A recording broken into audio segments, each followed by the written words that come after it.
Good evening, everyone, and welcome to Game Time on YurView. Tonight's high school game of the week is a big 6A East Valley region matchup between the Skyline Coyotes and Red Mountain Mountain Lions.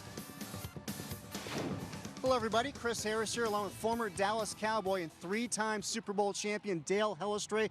Here we are already in week number 9. Skyline comes into tonight's game number 11 in power points. Red Mountain is at number 8. Both teams 3-0 in region play. The winner of tonight takes away the region title. Obviously, it's a big game. You're getting towards the end of the season. What I'm most excited about, I think kickoff might be under 80 degrees, which means it is football weather, and what better weather for a big football game? Well, after years of futility, Skyline is a program that is on the rise. The previous 3 seasons, they won 32 games, including a trip to the state semifinals in 2015. Head coach Angelo Pafumi has done a great job building up this Coyotes program. Yeah, you see the record there. He's done a fantastic job. You see him working with the offensive line actually before the game. A very disciplined squad. He's excited about tonight. Doesn't look like it on his face, but trust me, when you talk to him, he is ready to go.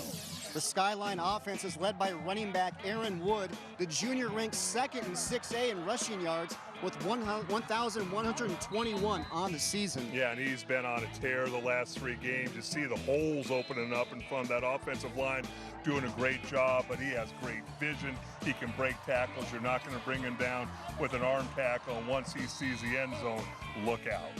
And check out those numbers. The last 3 games in particular, 685 yards and 9 touchdowns. Wood has been getting it done as of late. Now, Red Mountain is a program that won back-to-back state titles in 2000 and 2001 under then-head coach Jim Jones. Last year, they made a surprise run to the state semifinals before falling short against Mountain Point. This year, they lost the first 2 games of the year to Chandler and Hamilton, but they've won 6 straight since then. They have, and they're playing really good football. They got a lot of young players that, as the season has gone along, they've played better and better. Coach Peterson excited about the next few weeks. Red Mountain is led by senior Lance Lawson. The 4-year varsity starter will be all over the field tonight, starting on both sides of the ball. Lawson is one of the most versatile players in the state. Well, he's almost 99% healthy. Came into the season with one of those dreaded high ankle sprains that when you're a skilled guy can really hold you back. You see him here running with the football, but he is going to be lined up at quarterback, at wide receiver, in the slot. Look for him to do a little bit of everything tonight. And when you take a look at those career numbers at the bottom, he's gone over 5,000 career all-purpose yards. A very impressive career for Mr. Lawson. All right, when we come back, we'll have the Sanderson Ford keys to tonight's game. Skyline and Red Mountain, the Game Time High School Game of the Week on YurView.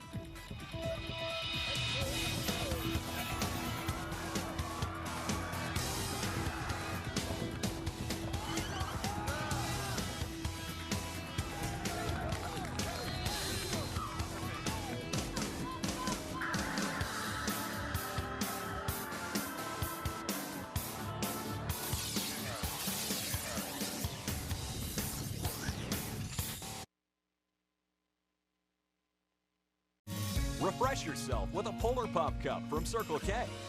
It stays cold longer, and we offer more choices than ever before. More choices like Powerade, vitamin water, iced tea, and full throttle. Ready for the best part? You can get any size foam Polar Pop Cup for only 89 cents every day. More choices than ever before. Talk about refreshing. More choices, most value. At Circle K. I do a lot of online shopping. I read a lot of reviews. Read the reviews on Sanderson Ford. I think you'll be pleasantly pleased. Everybody that's come through there is extremely excited when they walk out of Sanderson Ford, and I think if you go and look at their reviews, it's going to tell you that they're first-class service. They go out of their way above and beyond to make that customer happy, and you couldn't ask for any better company than Sanderson Ford. Ford, America's best-selling brand. Sanderson Ford, America's best-selling Ford dealership. Today, we are shining a spotlight on some of our graduates from AAI who have moved into successful new careers with training and education in skilled trades. This is Joe, one of our graduates at AAI. He loves working on engines with his dad, and that, along with wanting a better future for himself, kept him motivated to change his life. You'll see lots of graduate stories on our website at aai.edu. Schedule a time to visit with us and see for yourself what training and education from AAI can do for you. Welcome back to the Game Time Game of the Week on YurView. A 6A region matchup between the Skyline Coyotes and Red Mountain Mountain Lions. And here are tonight's Sanderson Ford keys to the game. The best play is at Sanderson Ford. You got the region championship on the line here tonight. Rivalry game whenever you grow up playing football against kids that you know, and now you play against them in high school. That always makes it a lot of fun. And then both coaches said, hey, we've got to run the football. All right, when we come back, it's kickoff between Skyline and Red Mountain. You're watching the Game Time High School Game of the Week on YurView.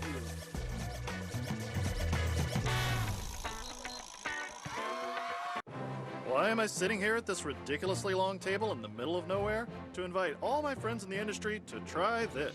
Fast food's first ever ribeye burger. Made with 100% ribeye beef, grilled onions, a red wine glaze, and creamy Havarti cheese. Ah, here comes the competition now. And of course, since they work for my competitors, I've obscured their identities.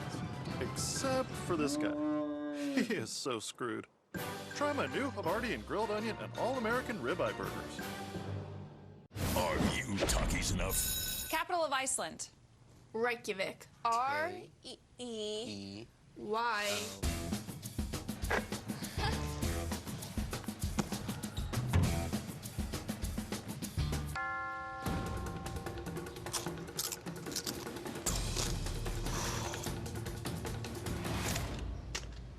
Whoops. Talkies. Taste the fury of our flavors and face the intensity. Brandon's played sports since he was about 4 years old. He was playing flag football and tweaked his knee. We ended up taking him to Phoenix Children's. The doctors confirmed that the ACL was torn, and we were given the option to not surgically repair, but then he would have to stop all sports. Brandon was devastated. We ended up going forward with the surgery when the doctor gave him the thumbs up. We wanted to go back out onto the playing field that night. Phoenix Children's played a huge role in getting him back to sports. The YurView Game of the Week is sponsored locally by Sanderson Ford. The best play is at Sanderson Ford. By Jack in the Box. Try fast food's first ever ribeye burgers made with real ribeye beef. Only at Jack in the Box, limited time only. By Arizona Automotive Institute. Turn your dreams into reality with career training from AAI. By Red Devil Italian Restaurant, family owned since 1960. By Circle K, it's time to take a Circle K Polar Pop timeout. By Valle Luna, proud sponsor of student athletes in Arizona. By Phoenix Children's Sports Medicine, Arizona's only comprehensive sports medicine program for young athletes. And by Takis, face the intensity. And we are set for kickoff here. Skyline and Red Mountain, the Coyotes will be kicking it away. The sophomore kicker, Marcus Alvarez. Deep for Red Mountain is going to be Jesus Vasquez along with Tanner Goodchild. And we got a whistle before we can even get started.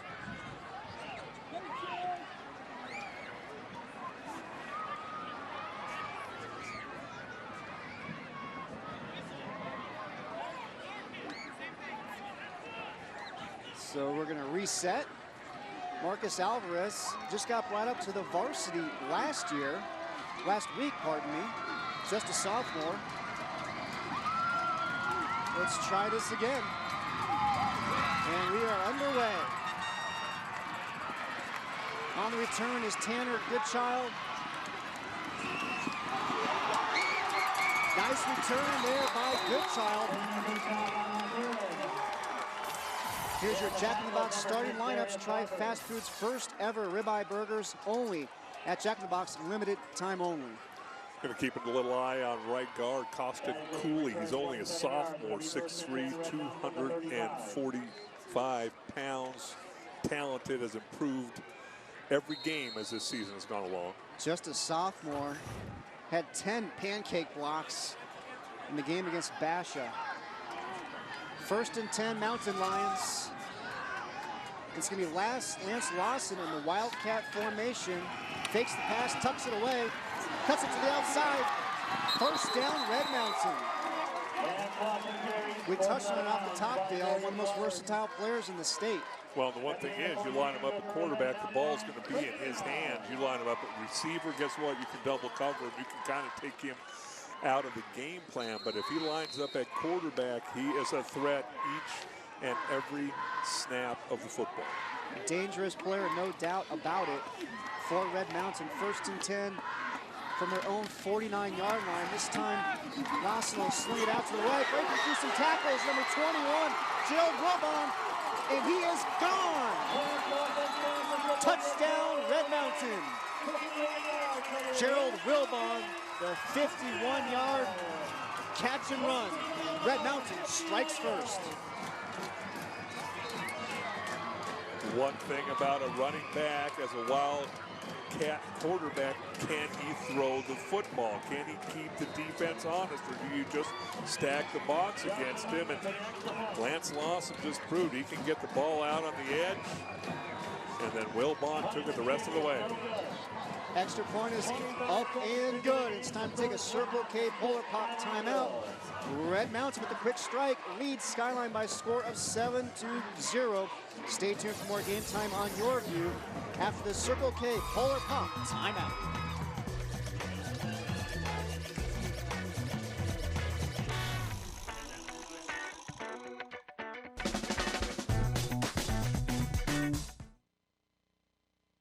Ford was the only company that we really wanted to go with.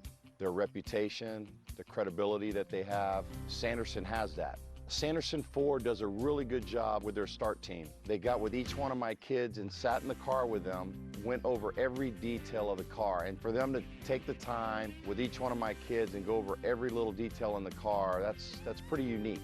Ford, America's best-selling brand. Sanderson Ford, America's best-selling Ford dealership.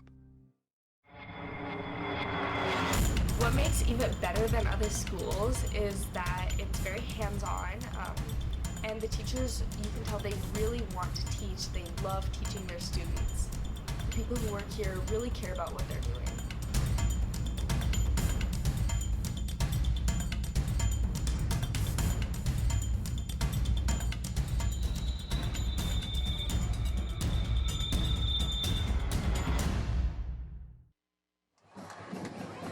Welcome back, everybody. Red Mountain just 25 seconds into the game on the board. It was Gerald Wilbon with the catch and run, 51 yards. The pass coming from Lance Lawson, who we see lined up everywhere on the field tonight. What great explosion by Wilbon. Good blocking out front for him. He just burst through that initial wave of Skyline defenders, and nobody's going to catch him. Well, just the start that Red Mountain head coach Mike Peterson wanted, along with this home crowd. Great turnout here for the Mountain Lions. Justin Hoffman is set to kick it off. Deep to return for Skyline is going to be Aaron Wood along with Marcus Brown. And that's going to go into the end zone for a touchdown. Here's your Jack in the Box starting lineups. Try fast food. First ever ribeye burgers, only at Jack in the Box, limited time only. Keep an eye on both these tackles. You take a look at Noah Barta, the left tackle, and then the right tackle is Aaron Romero, both having really, really good seasons. A pretty young group up front for Skyline. And that offense already under the gun, trailing 7-0. With 11:35 left in the first quarter, is going to be a handoff to Wood on the right side, and he gets bottled up by that Red Mountain defense. This Coyotes offense led by the junior quarterback, Stephen Castle. 3 touchdown passes in their game against Mesa earlier in the season. See 7 touchdowns, 6 interceptions, less than 50% completion percentage. Win games like this, he's going to have to up those numbers and lower the interception rate. 2nd down and 8 for the Coyotes. 2 receivers split to the left. Wood, the lone setback. Man in motion now is Brian Strobel. Hand off to Wood. Tries to bring it to the outside. Cuts it back in. And that Red Mountain defense was waiting for him. Take a look at this defense. Gabe Williams, number 47. Keep an eye on him. Coach says that they cannot, nobody can block him. 7 sacks, 9 tackles for losses, has a couple interceptions, has a chance to play at the next level. And he's drawn some interest from NAU, Montana State, Northern, and Ottawa as well. 3rd down and 6 for Skyline. Taking the handoff. Castle's going to keep it up the middle, and he gets rocked. Making the play for Red Mountain, number 63, Julian Chisholm, the senior nose guard.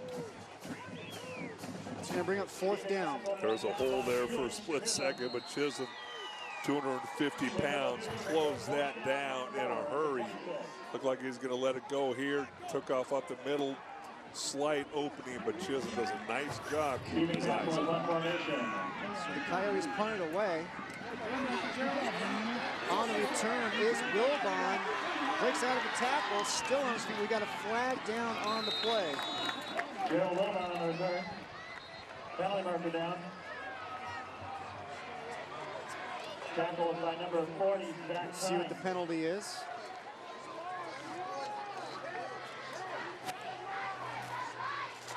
Take a look at our AIA referees for tonight's game. Steve Huddleston, Brian Ethanton, Rich Pineda, Steve Castillo, and Eddie Enriquez. Our officials for tonight.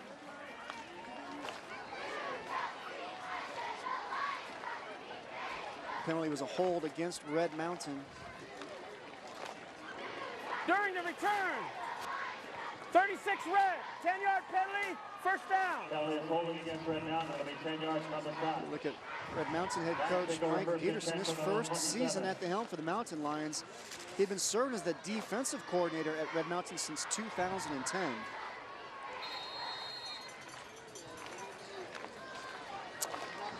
See those numbers on Lawson coming in to the game at quarterback. Already with a touchdown pass here tonight. Now Cannon Griner checks in at quarterback. Tries to find his receiver, but in and out of the hands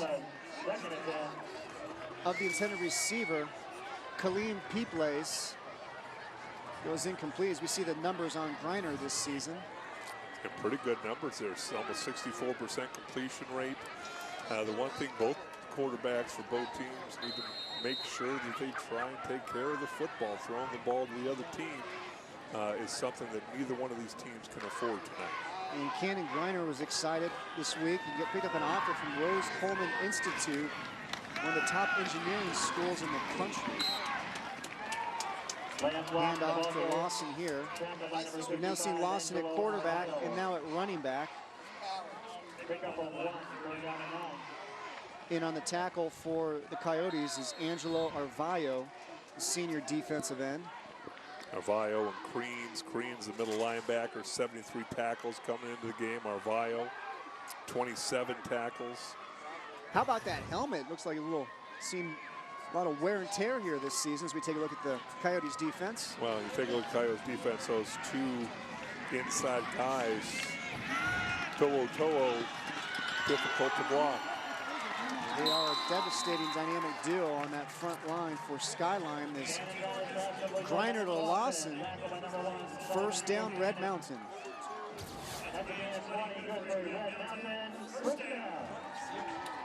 Numbers a little down this season.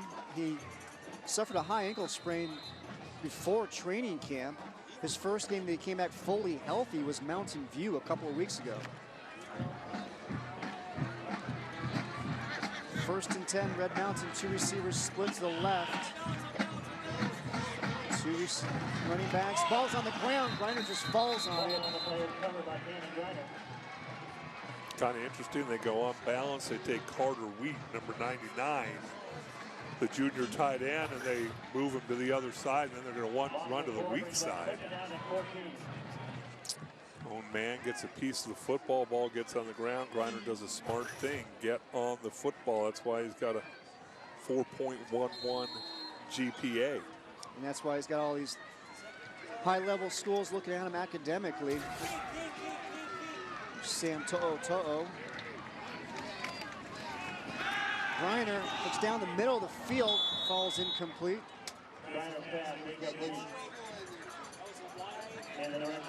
Griner also played a couple years of varsity basketball for Red Mountain, good all-around athlete.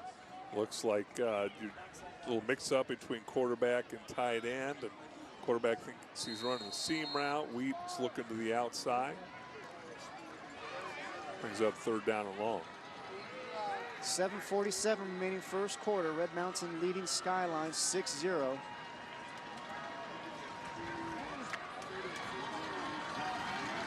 Lines with the ball from their own 44-yard line. 2 receivers split to the right, 1 to the left. Griner's shotgun looking left. Goes up top. It's going to fall incomplete. The intended receiver was Gerald Wilbon. It's going to bring up 4th down for Red Mountain. Going to see Romero get in here as he's getting rid of the football.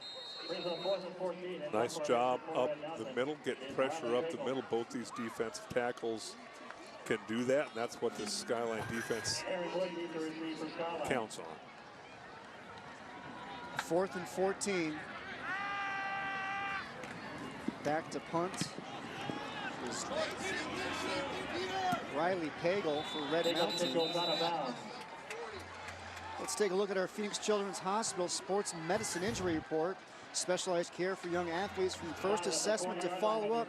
Arizona's only comprehensive sports medicine program for young athletes. Only at Phoenix Children's Hospital. And we got Luis Lopez out with a neck injury for Red Mountain. A big loss for them. Delton Jackson, who's been a starting linebacker for 4 years for the Mountain Lions, had the triad injury last week in practice, non-contact injury, tore the ACL, MCL, and his meniscus. Just a devastating injury for this Red Mountain defense. On the fly sweep here for Skyline is Cole Lopez, the senior. Pickup of about 3. Yeah, you see Lopez coming right into your living room. Sideline camera there. Manned by one of the best.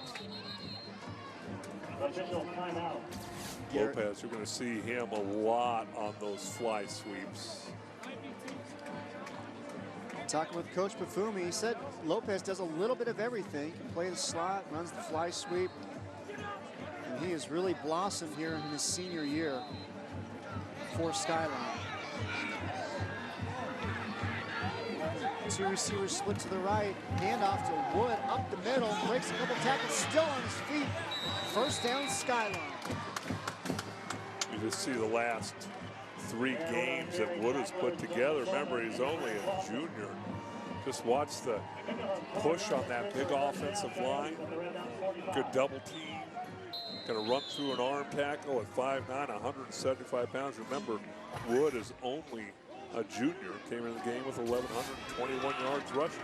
And I asked him earlier in the week about his success, especially as of late. He credited the offensive line and how they've gained a lot of experience as the season has worn on. So not only is he a terrific running back, but he's a smart one as well, Dale, crediting that offensive line.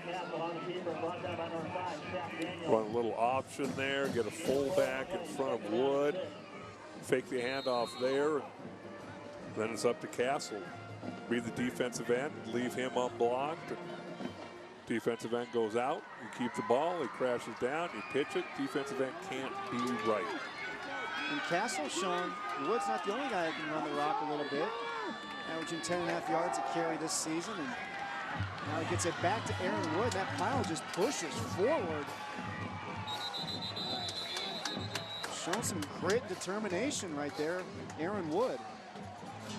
Boy, a lot of fun as a running back here. Your offensive line gets you through that initial barrage of defensive linemen, but look at the legs continue to churn, refusing to go down, hanging on to the football. The one thing you have to make sure of, if you're running that hard, make sure you got both hands wrapped around that football, because those defenders are coming and try and tear that ball away.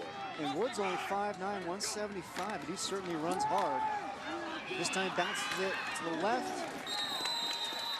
He gets met there by Gabe Williams of Red Mountain. We talked about Gabe Williams there in the open, 6'2", 210-pound senior, and just really, really quick. 37 tackles, 7 sacks, and 9 tackles for loss. This Red Mountain defense, they can line up in a 3-4, 4-3. They got a bunch of different things they could do, as you see Wood go to the sideline. And hopefully he's okay. He's grabbing for his left shoulder there. We'll try to keep an eye on Aaron Wood. 2nd down and 8 for the Coyotes. And we got a whistle before the snap. And it's going to be a timeout for Skyline. Let's recognize tonight's Valle Luna Scholar Athletes of the game. Valle Luna, proud sponsor of student athletes in Arizona. Congratulations to Noah Barta of Skyline and Cannon Griner of Red Mountain.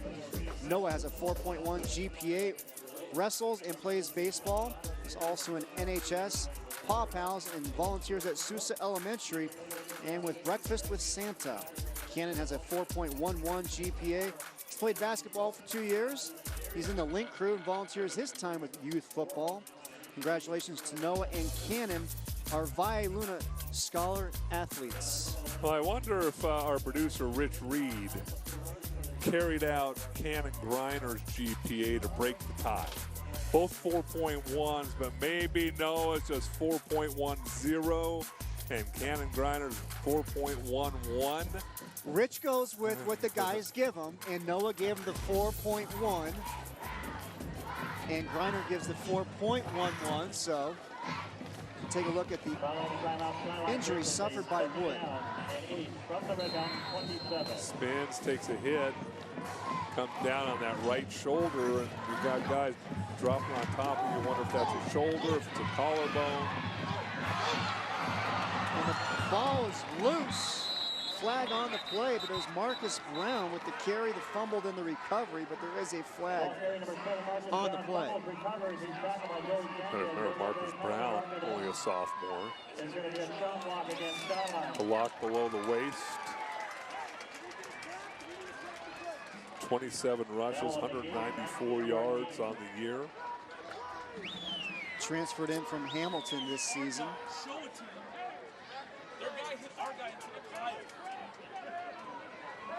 So that's a big penalty here against Skyline.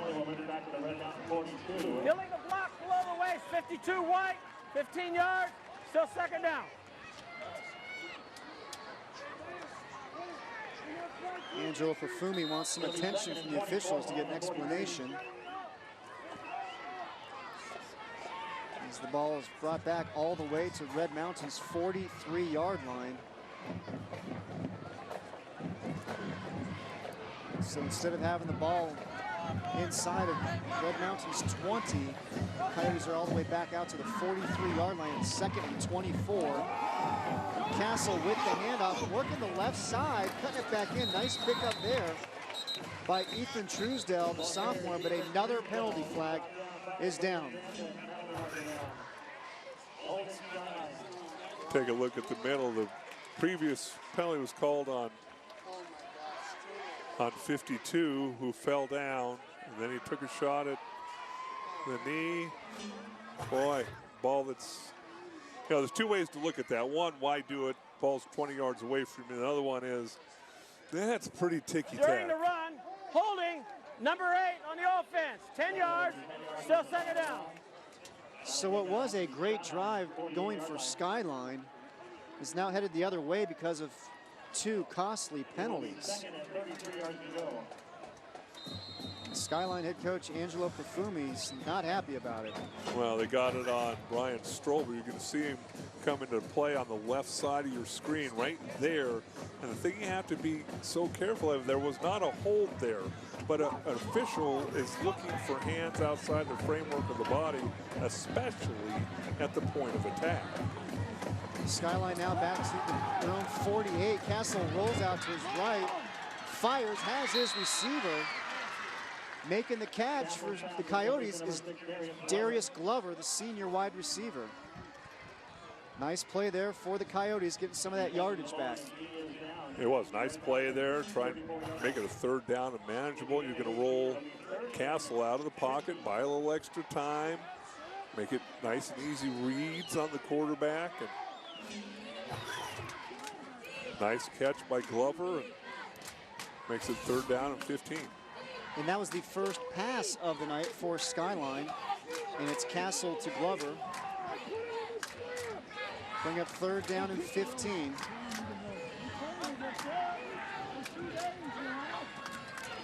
Castle handles the high snap, fires across the middle, goes through the hands of Cole Lopez. A couple of Red Mountain defenders converging on Lopez as he went up for that football. The 5'9", 160-pound senior on a little seam route. Gonna be right down the middle of the field. Ball's thrown a little bit behind him. You know, so conscious of leading with the head and lowering the head. Looked like a couple defenders there could have been guilty of that. And number 22 for Red Mountain, Justin Coleman, comes off the field, a little shaken up. 4th and 15, Skyline. We're gonna go for it. 2 receivers split to the right, and now we're gonna have a whistle and a timeout for Skyline. Coyotes want to talk it over. Offensive coordinator Brian McDaniel. Let's now catch up with Skyline head coach Angelo Pufumi, talking about the rivalry with Red Mountain. To me, a rivalry means that there's a give and take, there's a back and forth, and before we got here, there was no back and forth. I think they beat one Mesa school in the entire time since they've been open in 15 years. So since we got here, we at least made it competitive those first couple of years, and we got them like 3 in a row. And it's created a sense of rivalry, and we're not that far apart. So our kids talk to their kids. They grew up with them. Some of them went to the same junior highs. So it's added for pretty intense games the last couple of years. Well, and I always looked at it because that's kind of how we were when we were growing up there in Scottsdale. You play Pop Warner together, and some people go to Swirl, some to Scottsdale, some to Chaparral. And boy, the guys you knew, your friends, are the ones you wanted to beat the tar out of the most. Bragging rights. You gotta go one up on them. 4th and 15, 2 receivers split to the right, 2 to the left. Castle steps up in the pocket and is gonna get brought down. The big stop for Red Mountain, making the play. Number 90, Alexander Randall, the junior nose guard. 6'4", 225 pounds. You see him right over the center, kind of playing a spy technique. You don't think a guy that big is going to be able to cover that much ground, but nice job by Randall getting his hands on Castle and getting him to the ground. So Red Mountain will take over from their own 33-yard line, leading Skyline 6-0. 3:06 remaining here in the first quarter. They're going to go 3 receivers split to the left, 2 to the right. Lance Lawson in the Wildcat formation. Hits Wilbon, picks up some blocks, works his way down the sidelines. Well, Wilbon came in as advertised, 6'2", 275 pounds, quick feet, he's tall, he's long, makes for a nice target, averaging 16 yards per catch this season. He's got an offer from Adams State. He's drawn some interest from some big schools, USC, Boston College, Duke, and Wyoming. Lawson's going to keep it this time, looking for room to run up the middle. Gets the first down. Well, the one thing you don't want to do against a guy like Lawson when he's back there. A quarterback is tendency is, you know, those defensive ends to go racing around the edge. You're trying to get a pass rush, but you want to stay on the same level. It's when there's differences in the levels that makes it easier to find creases for guys like Lawson to exploit your defense. And Lawson already tonight, 59 passing yards, 19 yards on the ground, and 20 yards receiving. And he's going to run it again here. Tries to bounce to the outside, no room. Right there, Dale, you just mentioned it. The containment by Skyline's defense, but we got a flag again. It looks like it's be a sideline warning against Skyline. Okay, it's the sideline warning against Scott. Okay, there is no penalty at this time.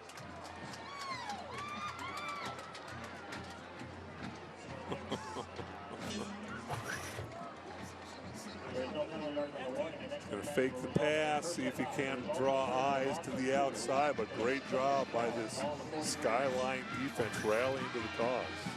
Now is Angelo Arvayo in to contain. His brother Alex is a cornerback for the Coyotes defense, and Lawson hits Wilbon on the right side this time. Pickup of about 4. So you take a look at what this Red Mountain offense is trying to get accomplished, trying to make Skyline cover from sideline to sideline, and then you have the threat of Lance Lawson with the football in his hands, and this time he's going to break out of the huddle and line up as a wide receiver. He will be seen all over the field tonight. 3rd and 8. Reiner looks down the middle of the field, falls incomplete. Skyline defense stepping up. Now, it's kind of interesting when you take a look at it. It's a couple times now where Griner's thrown the football over the middle of the field, and there hasn't been a Red Mountain receiver around the ball. And the Mountain Lions will punt. And for Red Mountain, the punter, Riley Pagel. His father, Ross, is the head baseball coach, and his uncle is Mike Pagel, the former ASU and NFL quarterback. We got a whistle before the snap. False start on the offense, 44 and 48, 5 yards, still 4th down. So we take a look at Riley's numbers on the season. 38-yard average. He's got a long of 54. And Dale, how about the 15? 15 punts inside the 20.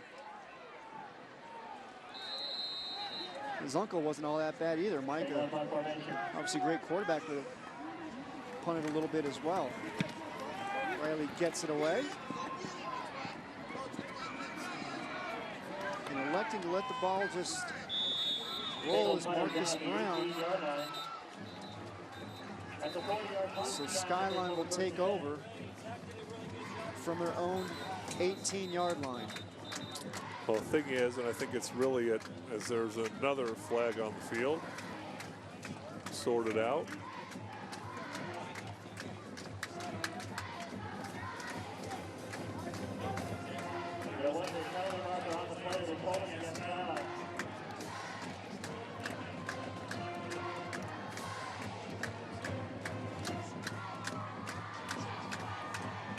So Angelo Perfumi obviously not happy. Another penalty against his Coyotes team.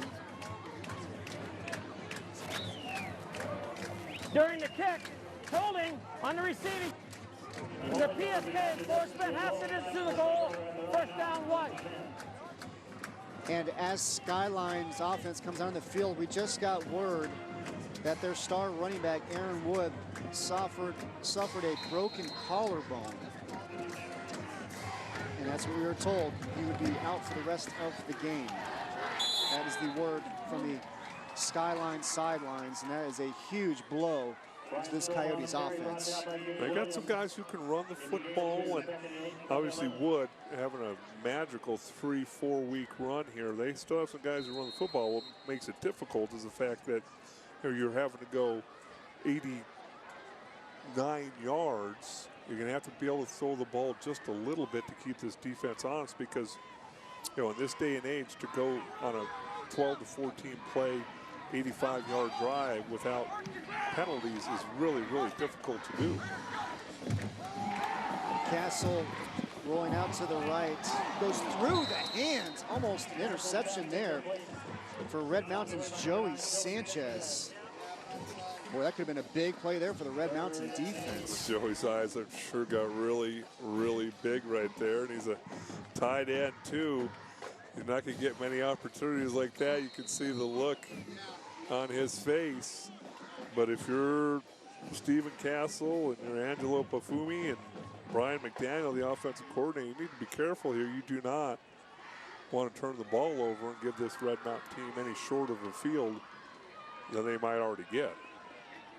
0 for 2 on third down is Skyline, and with Aaron Wood being out, you can look for Ethan Truesdell and Marcus Brown to run the ball a little bit more. We see Castle rolling right, does the smart thing here, just throws it away. Nobody was open. Now it's Alexander Randall there with the pressure.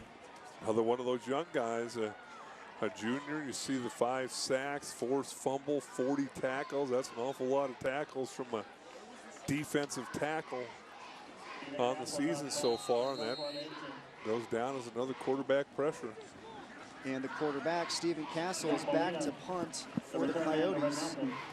Deep to return for Red Mountain is Zach Molina. Calls for the fair catch. So Red Mountain's offense will start with excellent field position at the Skyline 44-yard line. Red Mountain able to flip the field. Mike Peterson's got to be happy with what he's seen here from his Mountain Lions team here in the first quarter.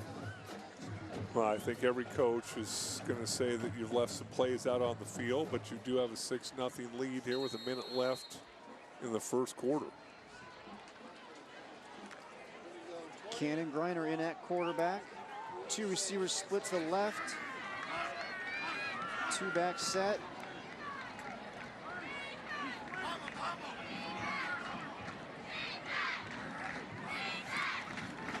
Griner hands it off. Ball's loose on the ground. It looks like Cannon Griner was able to hit the ground and recover it. Boy, that could have been trouble there. Yeah, not sure what he was singing. Almost like he double pumped the hub. Came bouncing out of his hands at the center snap and still tried to hand the ball off. Quarterback's got to make sure that he stays in there with the center, Julian Chisholm. Alert play by Griner to just fall on it, and getting the toss here is Ty McElroy, the sophomore running back. Been a breakout player here for Red Mountain this season. He's gone over 100 yards on 2 different occasions this season. And the penalty goes against Red Mountain.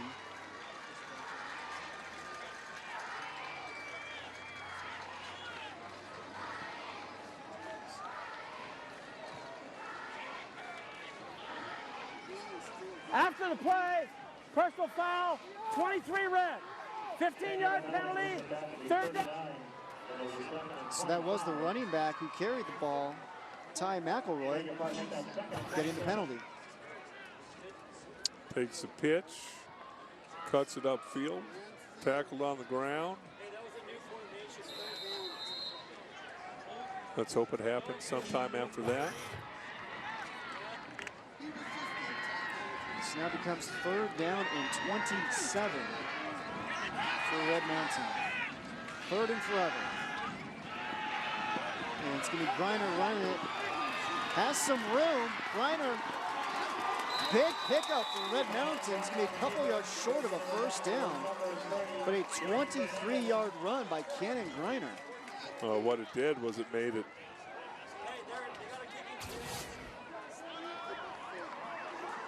I thought it went from 3-down territory to 4-down territory.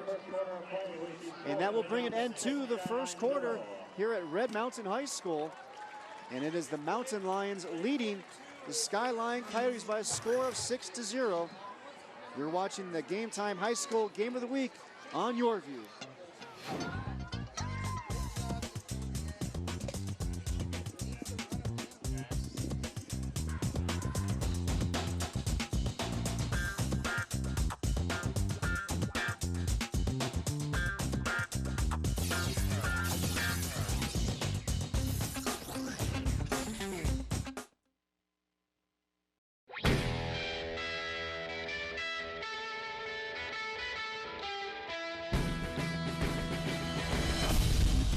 Buddy, you can do it.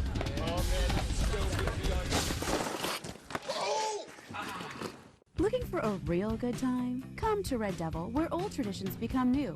Whether it's a special occasion or a night out on the town, Red Devil will meet all your dine-in and take-out needs at a price that's hard to beat. Red Devil, starting a new tradition. What is Valle Luna Mexican Food and Cantinas? We are a true Arizona original, serving carefully prepared, authentic Sonoran-style cuisine since 1983. We are time-honored family recipes using only the freshest ingredients. Good fun, a family place, a gathering place. We are happy faces and happy hours. We are your new favorite neighborhood hangout. Valle Luna Mexican Food and Cantinas. You are looking at some of the smiling faces of our graduates at AAI. They're people just like you, but they got their education and training from AAI and have moved on to rewarding new futures. This is Peter. He said that coming to AAI took discipline, determination, and perseverance, but it helped him make the change in his life that he was looking for. If you want to hear more of his story, visit us online at aai.edu. Schedule a time to visit with us and see for yourself what training and education from AAI can do for you. Welcome back to Red Mountain High School for the YurView High School Game of the Week. Game time, and Red Mountain cheerleaders fired up. Got some of the younger ones out there under the bright lights of Friday night. Fun to see. Now, this really surprised me. I thought with that long game and where the ball is now that this would be 4-down territory for Red Mountain unless they have some fake punt in, but the Skyline coaches up here in the box are saying watch it. And they are watching it right now. And the Skyline special teams was ready for and makes the play. Zach Creans, the sophomore middle linebacker, making the big stop. Yeah, sophomore, 6'1", 220 pounds, and I'm not so sure I would have just lined up in my regular offense and gone for this rather than trying to hand the football off. And Garrett Strell, the junior, trying to carry the ball. And of course, Skyline ready for it, had their defense out there, didn't have their punt return team, and sniffed it out. Talking to Angelo Perfumi about Creans, he said the sophomore hits like a truck. Big hitter for that Skyline defense, and as you say, Dale, just a sophomore. And we've got another penalty flag. It was William McGowan on the carry, but the penalties are given against the Coyotes. So they're getting for illegal motion.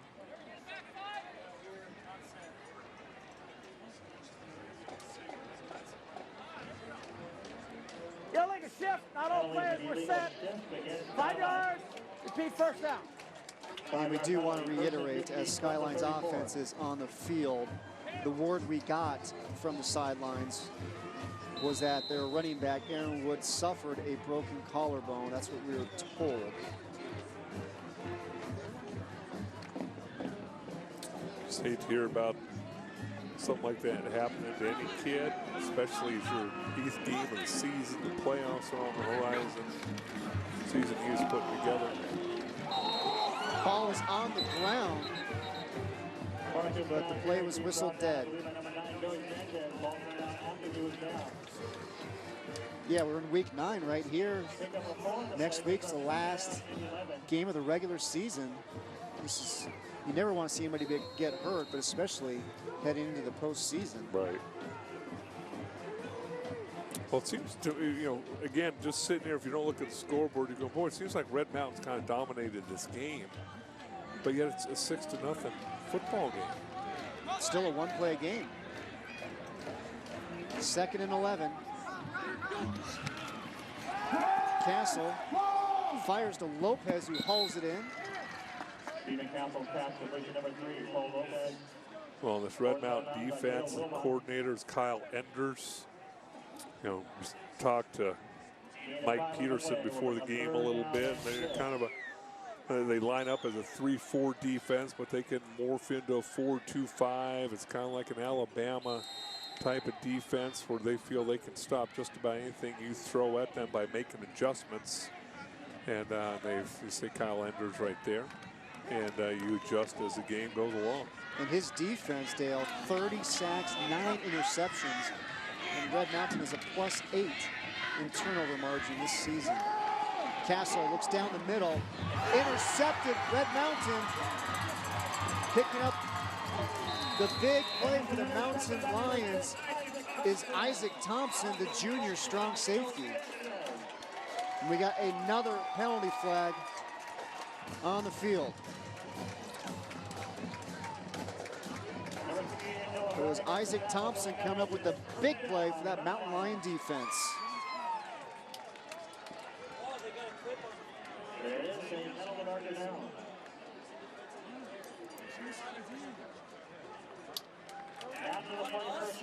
And it's going to be a personal foul against Skyline.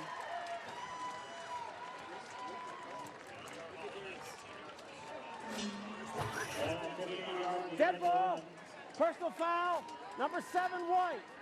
15 yards, first down Red Mountain. So Isaac Thompson getting the pick off the tip ball. Well, that's just another one of those throws from Castle that not sure where he was intending to go with the football because there were 3 red jerseys there and no white jerseys. So the big play by Red Mountain's defense, that is their 10th interception on the season, and they are now +9 in turnover margin on the year. And the Mountain Lions offense takes over with excellent field position. The Skyline 29, and it's a handoff to Lawson. Gains a couple before getting corralled by that Skyline defense. Daniel Toa, he's the younger brother of Sam Toa, in on the tackle. Daniel, small one in the family, 6'3", 225 pounds. Older brother Sam's an inch shorter, but weighs in at close to 300 pounds. Those guys aren't getting cheated at the eating table. That's for sure. Another penalty flag. Yeah, Prosmith, number 50, 5 yards, second down. And that To'o last name, it means high-speaking chief in Samoan. I learned this week on our visit to Skyline High School. I think it's expensive grocery bill for Mr. and Mrs. Toa. Those guys look like they can put it away. No doubt about it. Shot to the end zone. Wilbon holds it in. Touchdown, Red Mountain. Gerald Wilbon with his 2nd touchdown catch of the night. Well, that had to sting a little bit as he landed on the track part of this football field. And another flag in the end zone. What a pass by Lawson, though. Look at where this drops in. We're only Wilbon can catch it. Flag came in late. I mean, that was as pretty a throw as you're going to see. 21-yard scoring strike from Lawson to Wilbon. And you mentioned how Wilbon kind of rubbed himself in the track a little bit, but knowing you got the touchdown catch doesn't hurt quite as bad, I don't think. Here's what I don't quite understand. I mean, an official throws a flag, and it's an after-the-play flag, but there shouldn't be a whole lot of discussion about it. It's an unsportsmanlike conduct or something like that. You just make the call and let's go. They're writing some stuff down, though. Probably keeping track of Unsportsmanlike conduct penalties. So Mike Peterson's Mountain Lions now have a 12-0 lead. Extra point coming up. And it's Lance Lawson with the 2 TD passes, both of them going to Gerald Wilbon.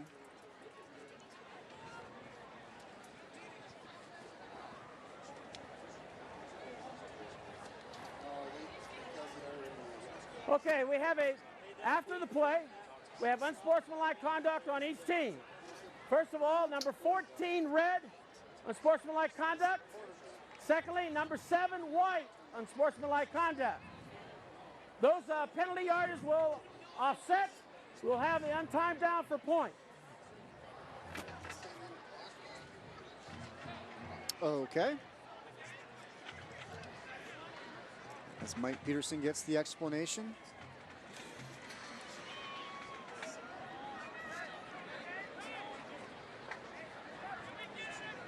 So Lance Lawson throws the beautiful touchdown pass, drops it in the bucket, and then gets the personal foul penalty afterwards. Well, I think if you're Jeff Walls, the defense coordinator for Skyline, that's the one thing that you just didn't want to see. I mean, you knew Lawson was dynamic. You knew he could run with the football, but to see him throw a pass as pretty as that throw was on that particular play, really, really difficult. There's a look at Jeff Wallace, the defensive coordinator for Skyline. As you mentioned, they got to find a way to slow down Mr. Lawson and Gerald Wilbon for that matter.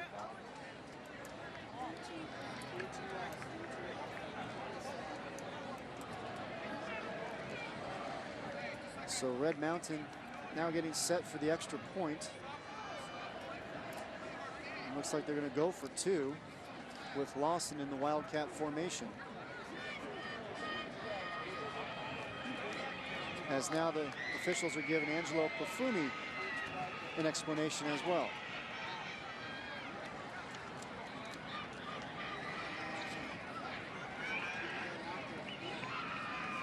Skyline, 6 penalties for 59 yards already. We still have 9:36 remaining here in the second quarter.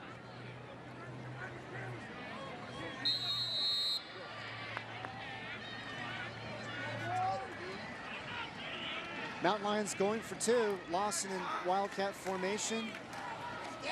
Takes the hand up to Griner up the middle.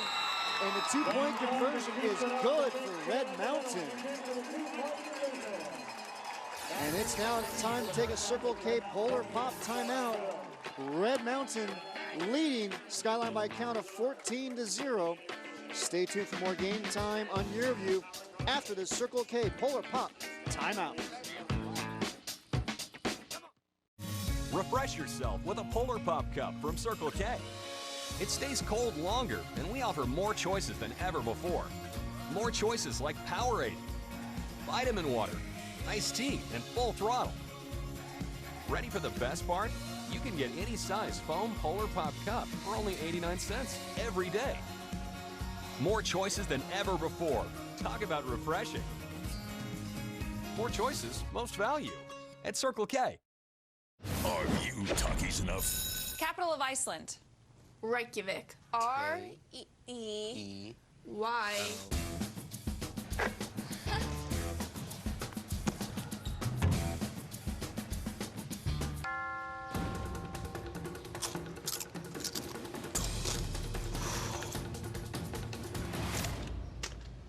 Whoops.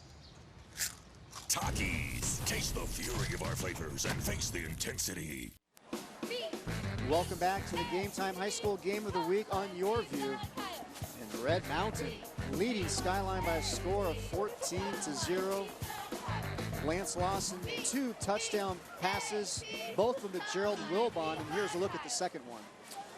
First of all, look who's throwing the football. It's number 14, but his last name is Lawson, and you can drop 10 balls in there. You're not going to throw it in any better of a spot than that right there. And Wilbon able to concentrate, bring the ball in. Talked about how tall and long he is, but boy, he's got really soft hands.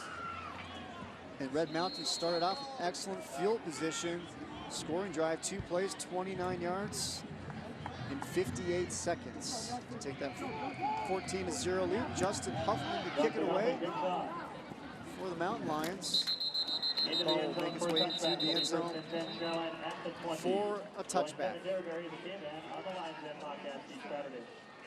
Well, Skyline's going to get another shot here, averaging just over 4 yards per play. Red Mountain, meanwhile, just under 9 yards per play so far in the first half.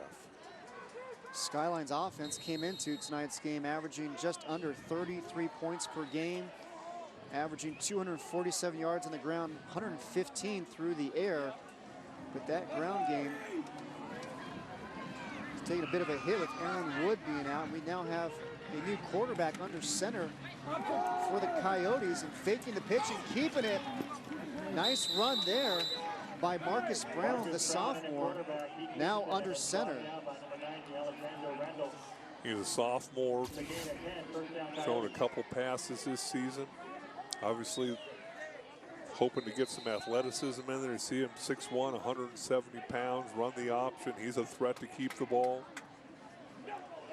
See if you can't get a little different dynamic against this Red Mountain defense. Marcus Brown came into tonight's game 1 of 2 passing on the year, plus an interception.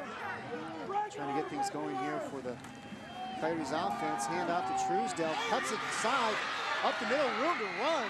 Terrific run there by the sophomore running back, Ethan Truesdale, a pickup of 21.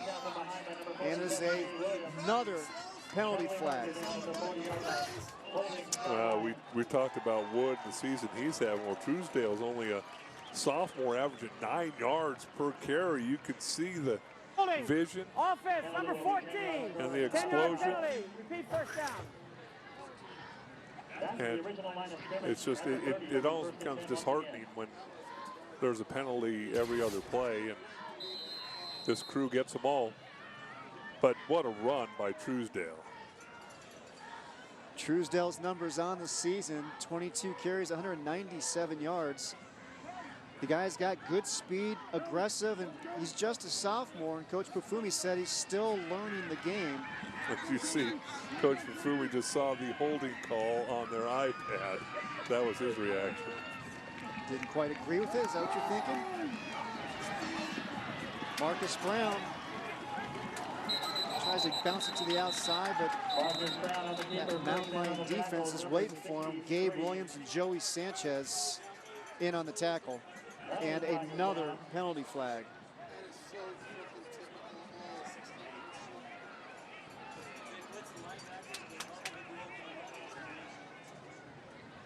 Dead ball foul, unsportsmanlike conduct, 36 red. Well, that's the junior linebacker who's replacing Delton Jackson. Anthony Giraldi. Got a man down, Brian Strobel for Skyline. Angelo Pafumi going to go check in on his fallen player. As we take a look at the East Valley region standings, and tonight's game, it's for the region title. See, Mountain View and Mesa and Westwood all have the 2 losses. In region, your overall record obviously does not matter. You're talking about region play. Skyline looking for their 3rd straight region title and the coveted automatic berth into the state playoffs.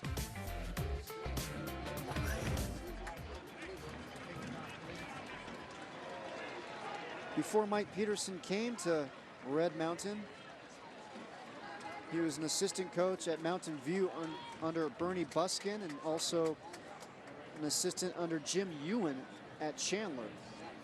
So here's a guy that's been a part of some top programs here in the East Valley. First year now leading Red Mountain. And we're now hear from Coach Peterson about trying to win a region title. But at practice, we talked about practicing like champions, every rep, and that talks about region champions and having a championship run at the Gold Football. So we talked about playing in Tucson on December 2nd, And so we didn't just focus on the region championship, but we're talking about playing like champions this week. Yeah, and obviously you just talk about building a program. You talk about Peterson's first year as head coach and some of the changes that have been made here. I have to tell you, both coaches just very interesting to talk to, both very engaging, obviously passionate about the kids and the game of football, fun guys to be around. And obviously both of them want to go deep into the state playoffs, but there's also something to be said to win a region title and be able to hang that banner. 8:25 remaining here, second quarter. 1st and 10 now for the Coyotes. And now the ball at their own 48-yard line. Marcus Brown trying to get to the outside. Able to elude a few tacklers. Marcus Brown on the keeper, forced out of bounds by Isaac Thompson. Well, you can see the speed that Marcus Brown has. Kind of interesting. Skyline, unlike a lot of different high schools, usually does not signal in the plays. A quarterback comes over the sideline and gets the play, just like the good old days. Which you always enjoy, reminiscing a little bit. Brown dropping back this time, looking downfield. He's going to tuck it and run.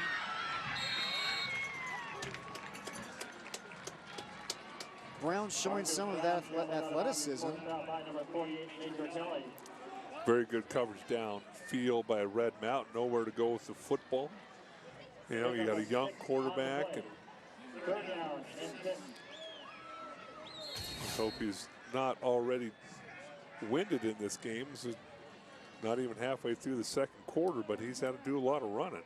Was used to playing wide receiver, not having to handle the ball in every snap. Well, his wide receivers take plays off, though. Sometimes. Sometimes. Might get an argument from some others. 3rd and 6. Brown rolling right. Looking downfield. Sets up. Fires. Hits Truesdell. 1st down, Coyotes. Well, a really nice job there by Brent. I think take a look at Truesdale, probably his 3rd option on that route. You're looking at the deep comeback. You got a medium-sized out. Then he comes back down, checks down, and lets Truesdale catch the ball and pick up the 1st down. Brown, just a sophomore. He transferred in from Hamilton. One of the fastest guys on the team. Showing he can throw the ball as well from the quarterback spot. 7:30 remaining here in the second quarter, and we have got freshman defense. Still 1st down. Another penalty.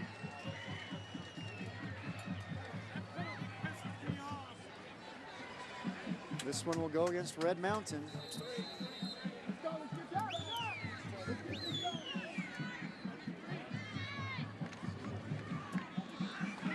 Putting a drive together. They've been down this far before. Can they finish the drive off with some points? 2 receivers split to the left, 2 to the right. It's going to be a keeper for Brown. Sheds a couple of tackles. Looks like it's going to be a 1st down for Skyline. Really nice job. You can kind of see Brown starting to get more comfortable. You get thrown in there. You're a young guy and against a good defense. And reading that linebacker, you got big 5'2" Matthew Campbell, 6'3", 290-pound senior leading the way. I just kind of hide in behind him. Why wouldn't you? Brown, 6'1", 170. Just follow the big fellas.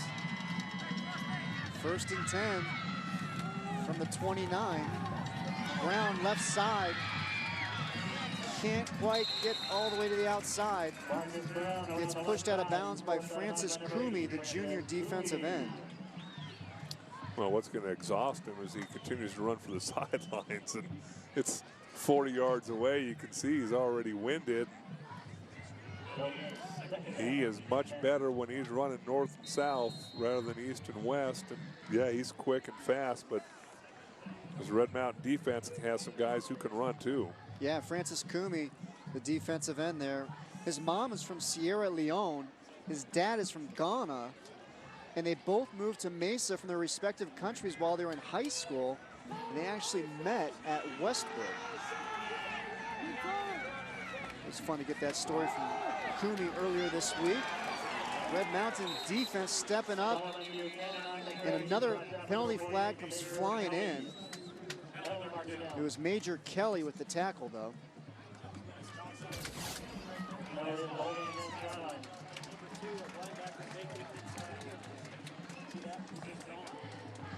Well, this is what happened the last time that Skyline got down.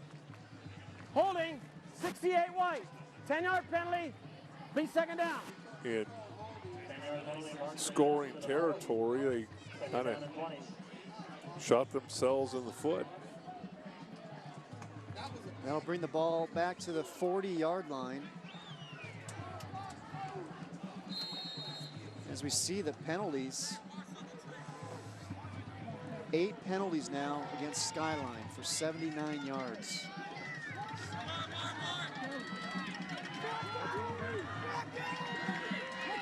Second and 20.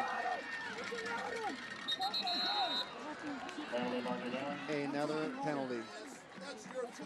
Offense, number 6. 5 yards, still second down.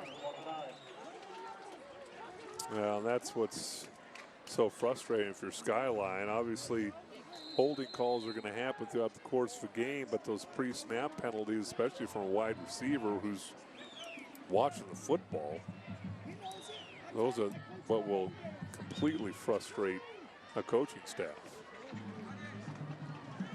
And that penalty now pushes Skyline back to the Red Mountain 45-yard line. Just over 6 minutes remaining here. Brown dropping back, tries to elude the rush, but gets brought down. And it is Gabe Williams with his 8th sack on the season. Well, we've talked about Gabe Williams and the quickness and the speed. Watch him come from the right of your screen. Boy, oh boy, just a dynamic defensive football player. 8th sack of the season. We talked about the tackles for loss, and he's working against a pretty good tackle, and Noah Barta just beat him to the edge. And Red Mountain head coach Mike Peterson said that Gabe Williams is the best pass rusher since he has been with the Mountain Lions, and that's dating back to 2010. As there is really nowhere to run for Ethan Truesdale, but it wasn't from a lack of effort. He was working hard to try to find an opening. Yeah, but see, that's where you've got to be smart, and obviously he's a sophomore. I mean, there's nowhere to go. It's 3rd, and I can't even see where the first down marker is, so it's at least 30 yards. Have to be smart, understand down distance, so you don't have to take any unnecessary hits. The ball is punted away. That's all him. And we've got another penalty flag that flies along the Red Mountain sideline. We have a sideline warning. Sideline warning on Red Mountain.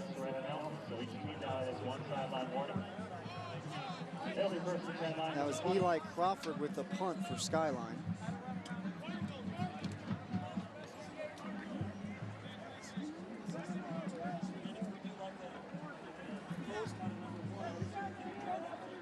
So the ball's marked at the 20-yard line, and that is where the Mountain Lions offense will take over.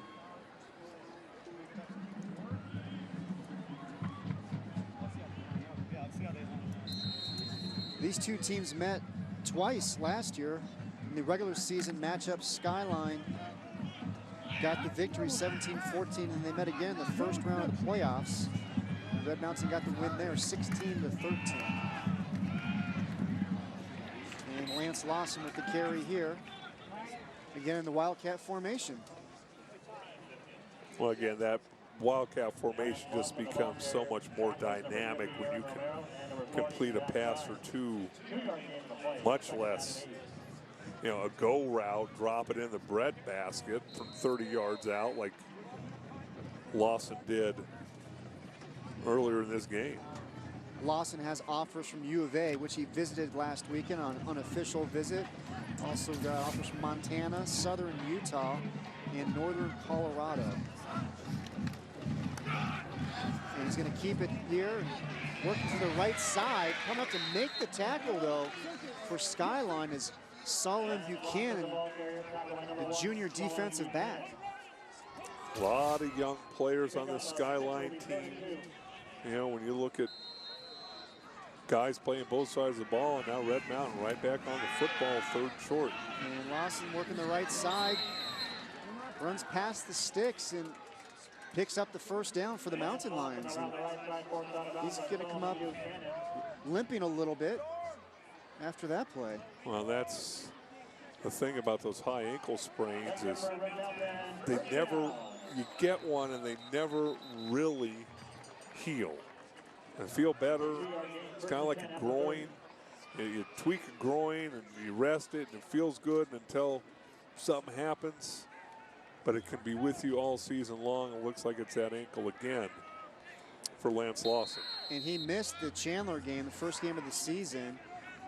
Then the next game they had against Hamilton, he missed the second half of that game because of the injury. So we'll try to keep a close eye on that.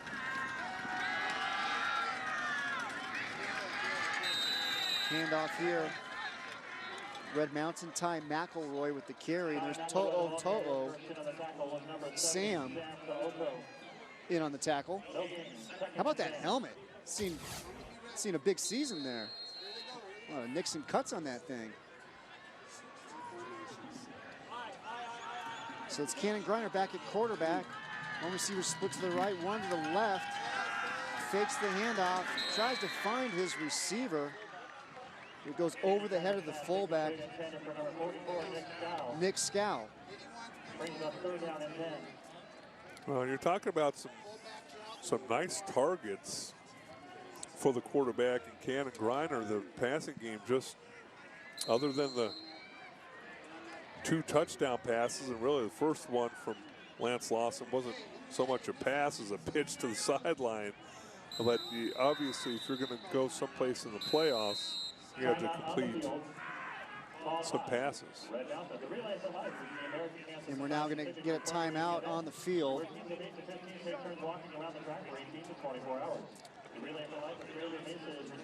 And the good folks from Red Devil Italian Restaurant always take great care of us. They have the best pizza, pasta, and wings in town at their 3 locations. Mention the YurView High School Football Game of the Week and you'll receive 15% off your order.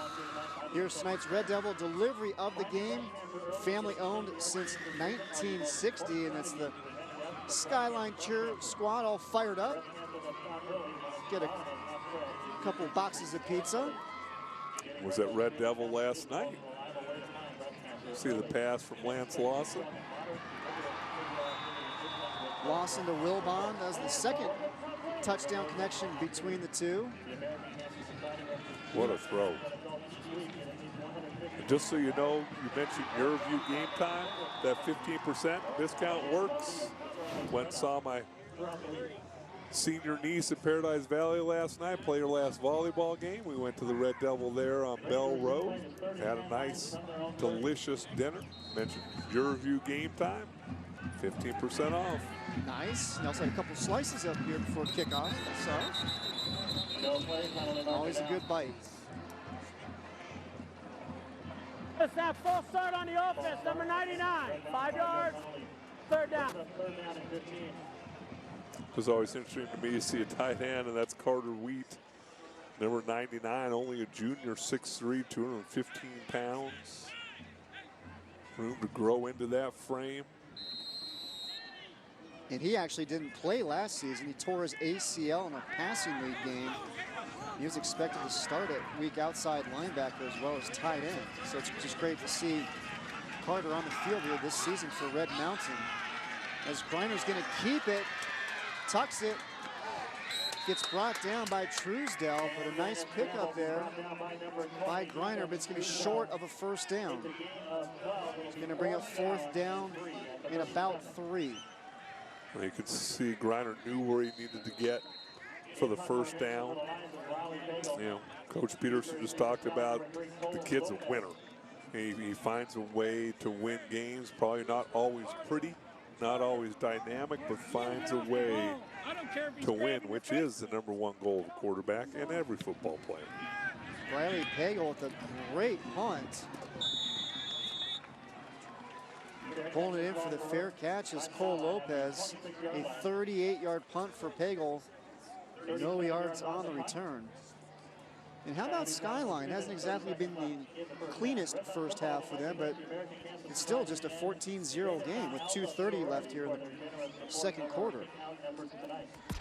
This week on YurView's High School Football Recruiting Podcast, former Oklahoma State Cowboy Dion Umade breaks down the YurView Oklahoma Game of the Week and keys in on some of the robust talent coming out of that area. Then Kelly Underwood from Arms Software gets us up to speed on the latest technology in the world of football recruiting. All that and more from Jeremy Crabtree over the middle podcast. You can check that out at YurView.com.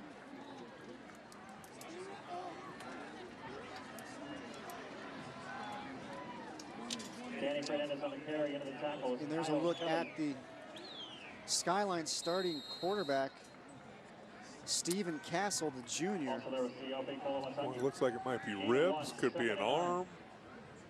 All I know is that when you break ribs, you wiggle your nose and it hurts. Looks like he's having some trouble breathing there. Skyline team 3 completions all game long. Marcus Brown fires, incomplete. So that's a Skyline. No running back Aaron Wood. Your starting quarterback Stephen Castle is out. Well, I think you go in at halftime and you figure out a way that you're going to get Marcus Brown running north and south. You got some of those young offensive linemen that are big, can move people. Put it on them, because at the end of the day, you've moved the ball up and down the field. You just haven't been able to capitalize when you get into scoring territory. And Brown has shown he can certainly run the ball. The fastest guys on the team. 3rd down here. Brown juggles but handles the snap and throws it. That one falls incomplete. Intended receiver was Garrett Lindley. So the clock stops with 1:37 remaining here in the first half. 4th down and 9. And the Coyotes will be punting from their own 27-yard line. And I see offensive coordinator Brian McDaniel, and it's got to be frustrating for him. It really didn't matter who was in there, quarterback, because so many of these passes weren't within 12 to 15 yards of a receiver. You're sitting up here, you wonder, is it miscommunication? Is it quarterback? Is it receiver? Is it a combination?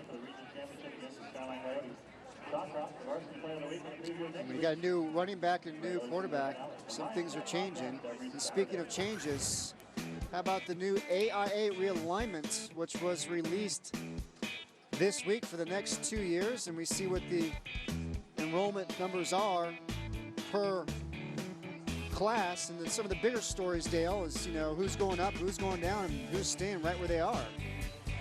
Well, again, there's not ever going to be a perfect system, but if you're going to play by the letter of the law, then you have more than 2,187 students in October this year, then you're going to be in 6A. That's just the way it is. Now, I'm a proponent of football needs to be treated differently, because you can rule me in baseball, you can beat me by 40 in basketball, but that's not physically beating me up. In football, you can physically get beat up. And a great role here for Skyline. And another big thing that came out of that this week is in 6A, the region champs no longer receive an automatic play berth. It's the top 16 teams in the AIA Max Preps Power Rankings that make the playoffs.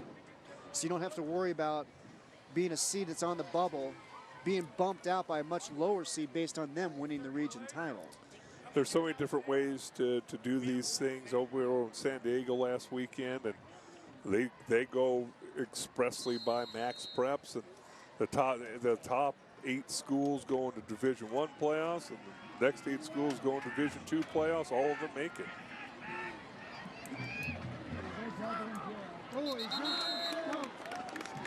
Penalty marker down. Encroachment. Number 50. Skyline, 5-yard penalty. First and 5. Penalty again against Skyline, and we've seen injuries already tonight against Skyline.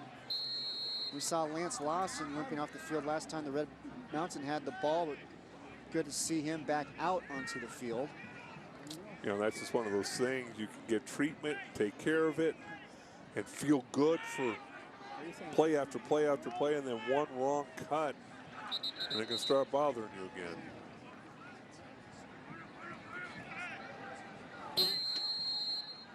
.126 remaining here in the first half.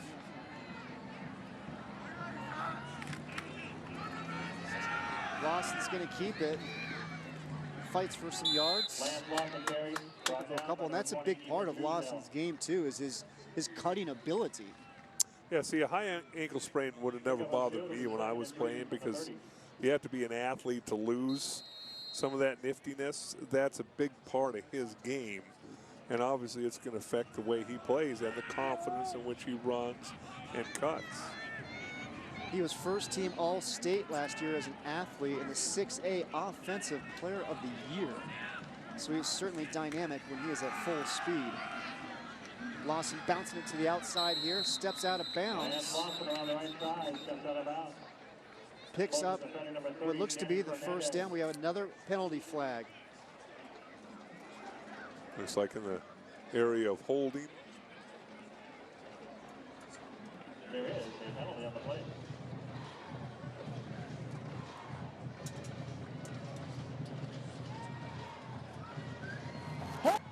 Offense, 66, 10 yards, repeat second down.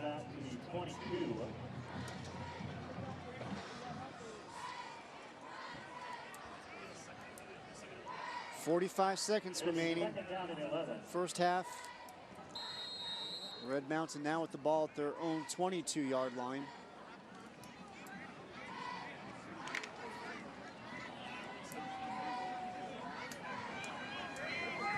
Single receiver to the right, one to the left. Lawson in the Wildcat. Tries to get to the outside, but cuts it back into the middle. Has a little bit of room to run, still on his feet. Sheds a couple of tackles, finally gets out of bounds. What a terrific run by Lance Lawson. First down, Mountain Lions, 30 seconds remaining. Boy, for a kid who was limping off the field on the last series, had his head hung down in dejection, to come out, have the impact on this drive that he had. You see, you're not going to arm tackle him to pick up the first down. And you saw that Skyline defender go for his legs there at the end, and Lawson have no part of that, getting out of bounds. Gonna keep it here back up the middle. Truesdell with the tackle. And there's gonna be a timeout here by Red Mountain as they stop the clock with 23 seconds remaining here in the first half. It was a 6-yard gain, so following the timeout, Red Mountain has a second down and 4, so they're on 43. Always interesting to see these coaches' strategy as half ends. That's Red Mountain's last timeout. Wonder if they're going to take a couple shots down the field, or are they going to see if Lawson can't break a few tackles and get him in field goal range? Well, we've seen Lawson with the 2 touchdown passes tonight. We're now going to catch up with Skyline head coach Angelo Pufumi about the team's recent play. Just like I said, some people could have folded a little bit when we had those tough losses, but they came right back, and our young line is now gelling, and we're starting to get our featured running back, you know, Aaron Wood, involved in the game. He had, I think, 3 games close to 300 in a row, so he's starting to roll, and it's at the right time, so I'm pretty encouraged. We're playing a lot of sophomores. We are starting, I think, 5 sophomores right now, and there's more that actually get playing time, so things are going to be bright in the future.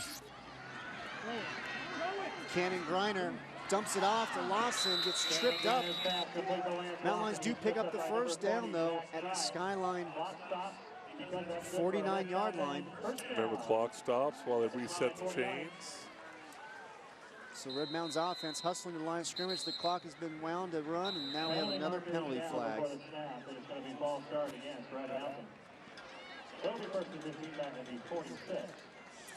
Well, and usually the umpire standing over the ball does not move away from the ball until the head referee blows the whistle, ball ready for play, but he did, so they snapped it. And now Griner's going to take the snap and spike it to stop the clock with just under 12 seconds remaining. Lance Lawson here in the first half, 84 passing yards, 2 touchdowns, 53 rushing yards, 20 yards receiving before that last catch for a total of 157 total yards. He's pretty good, huh? Terrific all-around player. Red Mountain, 11 seconds remaining. Griner drops back, tries to dump it off to Wilbon. Goes incomplete. Clock stops with just under 8 seconds remaining.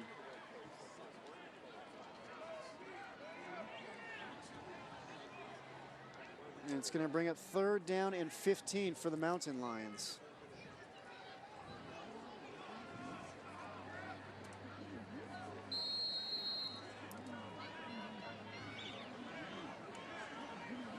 Let's see what Red Mountain comes up with. Leading Skyline 14-0. See those numbers that Dale just mentioned. That'd be pretty impressive for a game, and that's just the first half. So it's a handoff. Ty McElroy has room. Terrific run there. Check that, that was Alejandro Lujan. A nice carry, but clock runs out. That'll bring a close to the first half. And it is the Red Mountain Mountain Lions leading the Skyline Coyotes by a count of 14-0 in the big 6A East Valley Region matchup. We're going to step aside for a quick break. You're watching the Game Time High School Football Game of the Week on YurView. We'll be back in just a moment.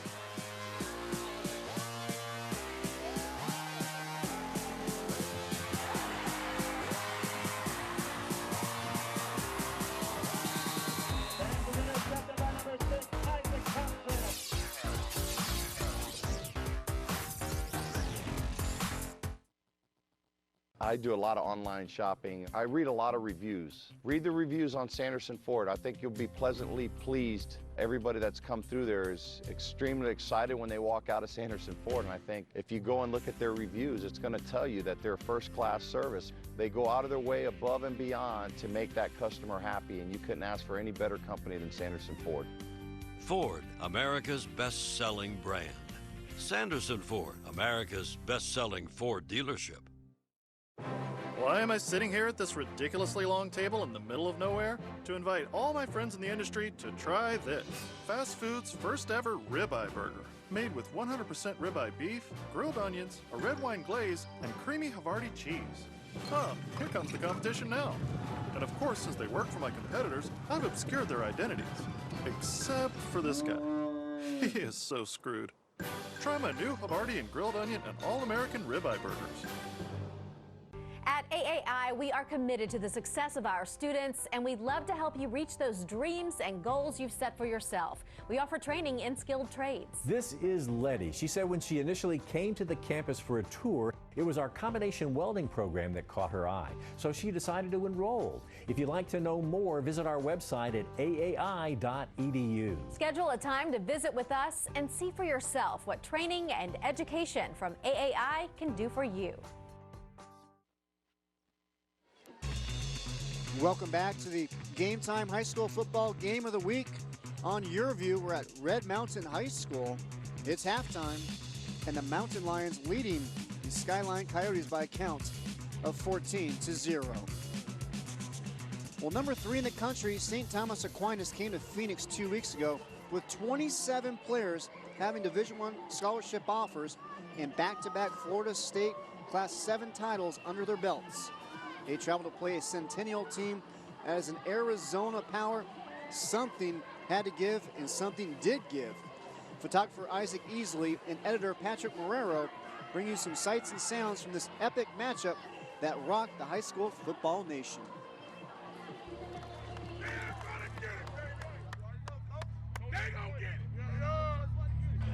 Tell me, tell 3. 1, 2, 3. Say nothing gets by my house unless it comes through my driveway, right? Make it your driveway. They do this on your yard. Let's go. House. Protect your yard. Let's get a Trishman on 3. 1, 2, 3. Trishman. For 48 minutes, you back up every single word you hear me saying. Because everything that I say, you guys believe. And everything that you believe, you got to go out there and you got to back it up. For how long? 48. That's all we got is 48 minutes.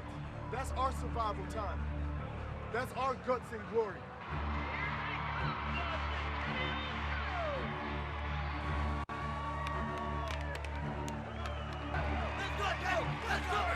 Let's go!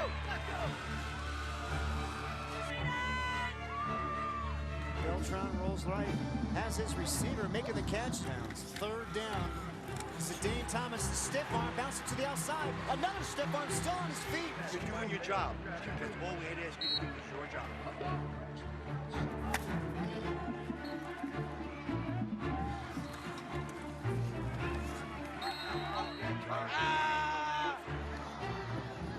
Has his receiver, Elijah Moore eludes the tackle. Big rush by Centennial, but they can't bring Castile down. Use your hands. Be constructive. Strike, get off the ball, and find that burn. Look at the person next to you. That's us. Let's depend on us, Sammy.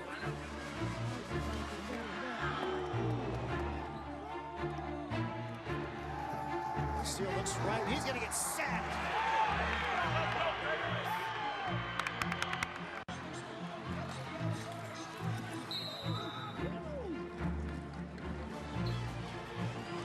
Intercepted. Dom Hampton. Let's go. 3rd and 1 with 1:53 remaining. So the play of the game coming here. Handoff Thomas. 1st down Centennial. Still on his feet. Breaks through the pile. Thomas is on the run. Touchdown Centennial.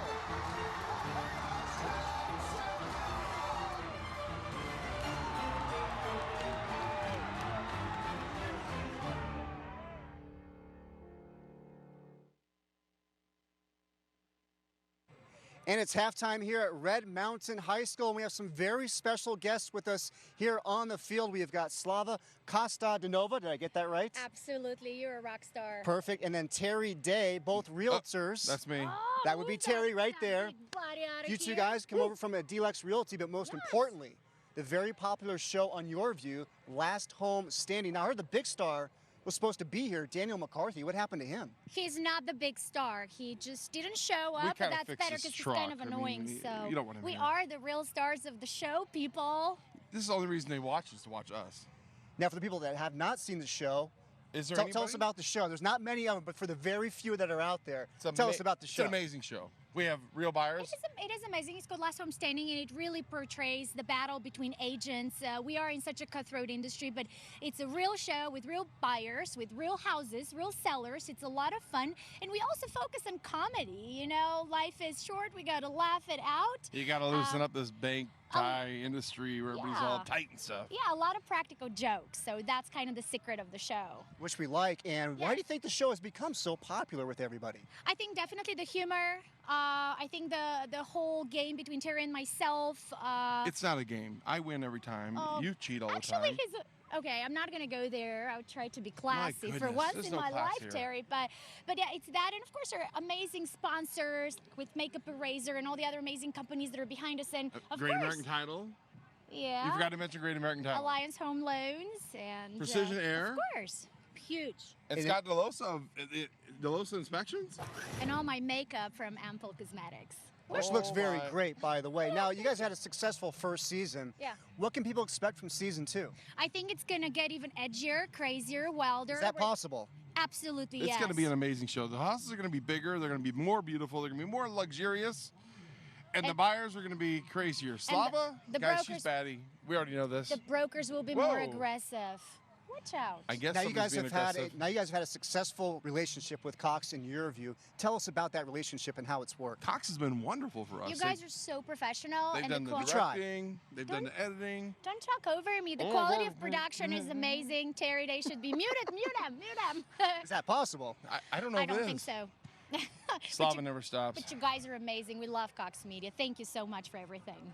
Yeah. Now, everybody, they can see the show Saturdays at 2:30, Sundays at 3, Mondays at 8:30 p.m., and Wednesdays at 6:30 p.m. Last Home Standing, Slava Kostadinova, Terry Day, thank you so much for stopping by. We really do appreciate the time. Thank you. And you can watch us on YouTube as well, because you guys put us through other states, so you guys could go to YouTube also. This is the quietest interview I've ever given. Yes, you It's need almost to been shut ventriloquist. up. I'm going to move him. I'm going to take him out of here, guys. She's talking. And on that note, that'll do it for Terry and Slava. Thank you again so much for stopping by. We really appreciate it. Guys, enjoy the game. Thank you. Thank you. All right, when we come back, we'll have first half highlights and stats here from Red Mountain. You are watching the Game Time High School Football Game of the Week on YurView.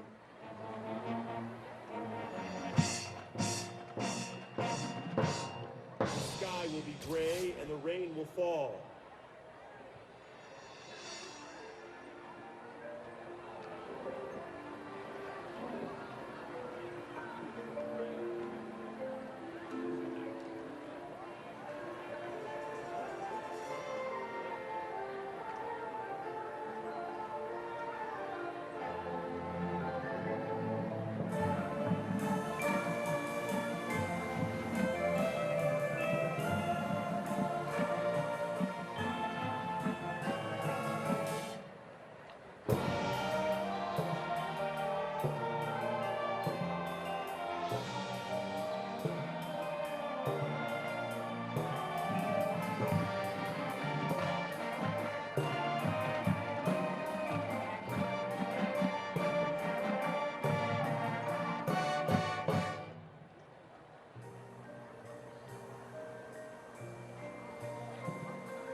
The promise of a new day.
comes a rainbow.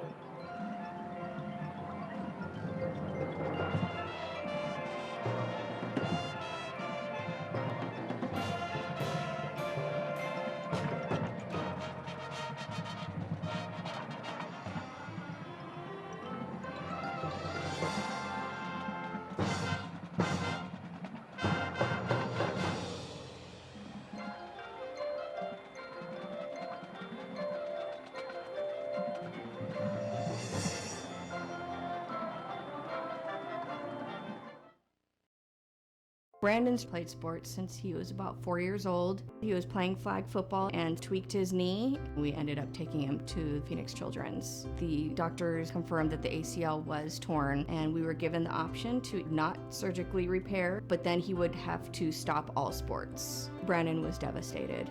We ended up going forward with the surgery when the doctor gave him the thumbs up. He wanted to go back out onto the playing field that night. Phoenix Children's played a huge role in getting him back to sports. Refresh yourself with a Polar Pop Cup from Circle K. It stays cold longer, and we offer more choices than ever before. More choices like Powerade, vitamin water, iced tea, and full throttle. Ready for the best part? You can get any size foam Polar Pop Cup for only 89 cents every day. More choices than ever before. Talk about refreshing. More choices, most value. At Circle K. What makes even better than other schools is that it's very hands-on, and the teachers, you can tell they really want to teach. They love teaching their students. The people who work here really care about what they're doing.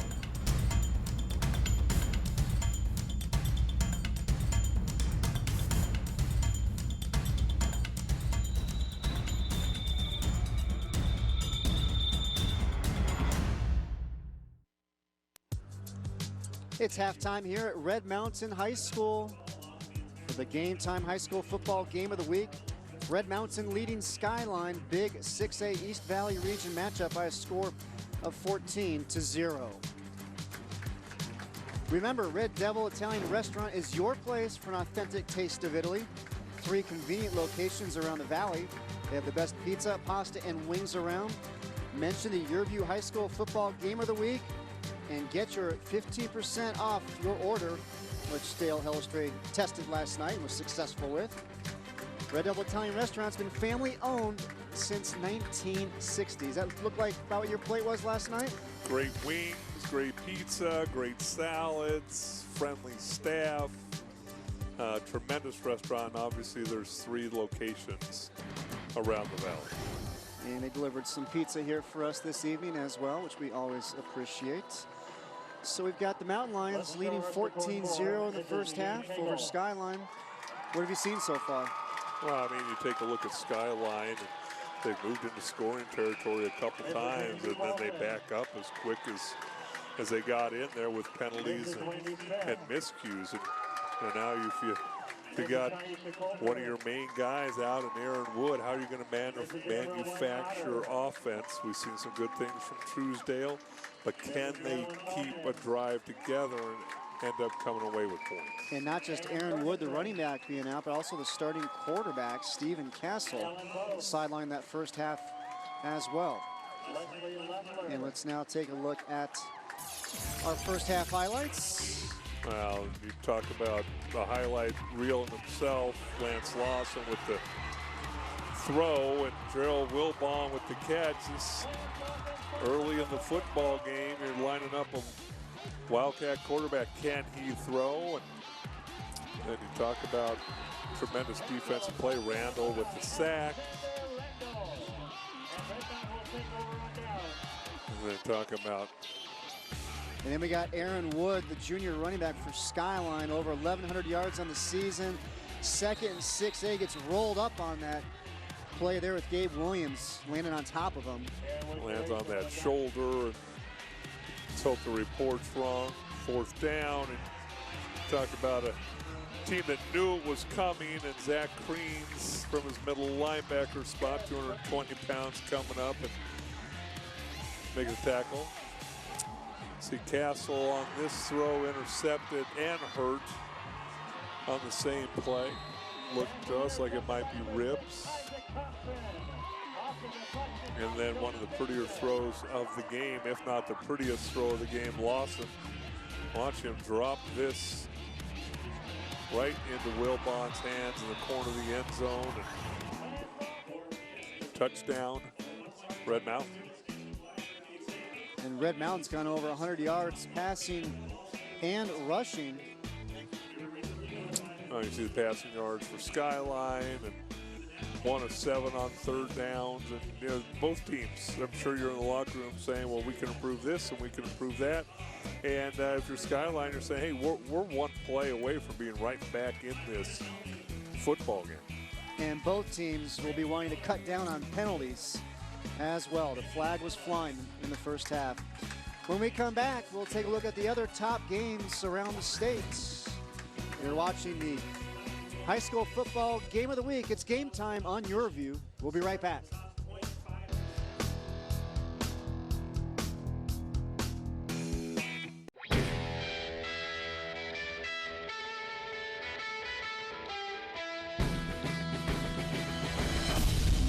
Come on, buddy, you can do it.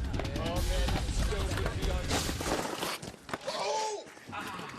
Looking for a real good time? Come to Red Devil, where old traditions become new. Whether it's a special occasion or a night out on the town, Red Devil will meet all your dine-in and take-out needs at a price that's hard to beat.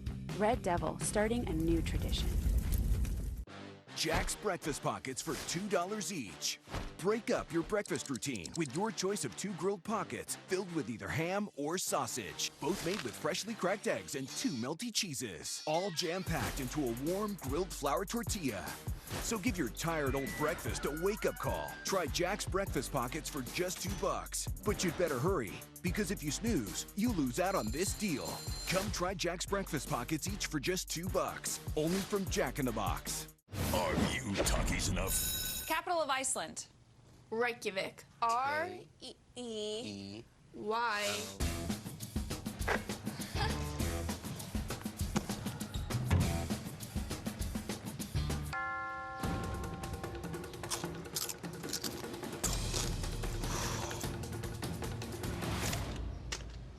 Whoops.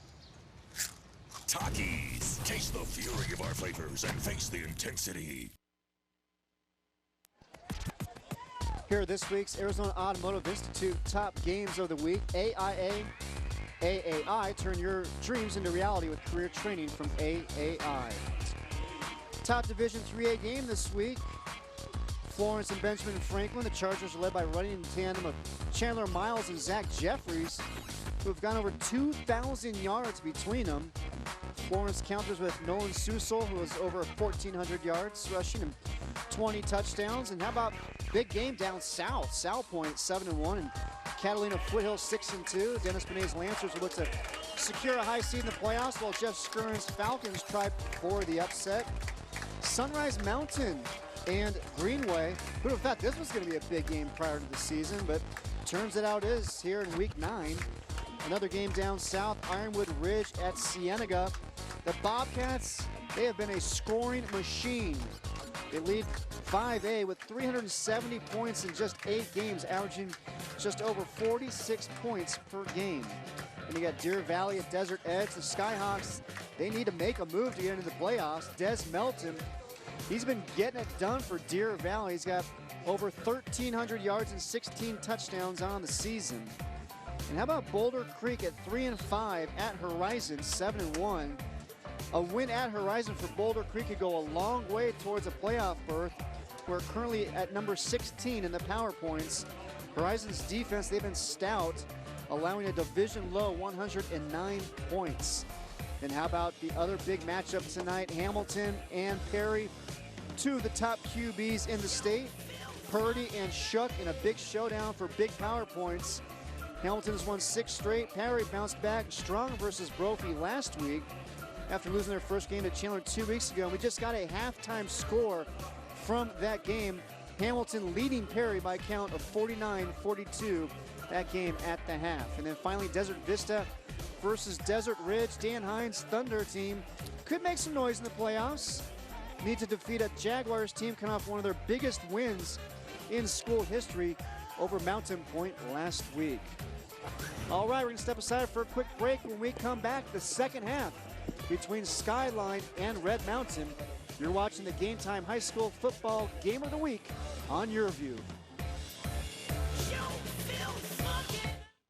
Today, we are shining a spotlight on some of our graduates from AAI who have moved into successful new careers with training and education in skilled trades. This is Joe, one of our graduates at AAI. He loves working on engines with his dad, and that, along with wanting a better future for himself, kept him motivated to change his life. You'll see lots of graduate stories on our website at aai.edu. Schedule a time to visit with us and see for yourself what training and education from AAI can do for you. What is Valle Luna Mexican Food and Cantinas? We are a true Arizona original, serving carefully prepared, authentic Sonoran-style cuisine since 1983. We are time-honored family recipes using only the freshest ingredients. Good fun, a family place, a gathering place. We are happy faces and happy hours. We are your new favorite neighborhood hangout. Valle Luna Mexican Food and Cantinas. 2 minutes left to go in the game. We're getting beat up, they're getting beat up. We're playing football, basically. We snap the ball, our quarterback rolls out. I'm coming from the tailback position. I leak out. He somehow finds me. I'm in the middle of the end zone, wide open. He throws it up there, put the pig in the midst. I've been to weddings. I've had best men at my weddings. It is a point of conversation. And the great thing about it is, because of Cox, I got the tape.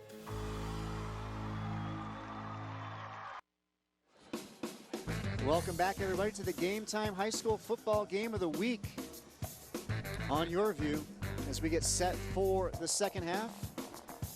Red Mountain leading Skyline by a score of 14-0. And before kickoff here tonight, there's a ceremony at midfield. Lance Lawson being presented with an award for his stellar 4-year career.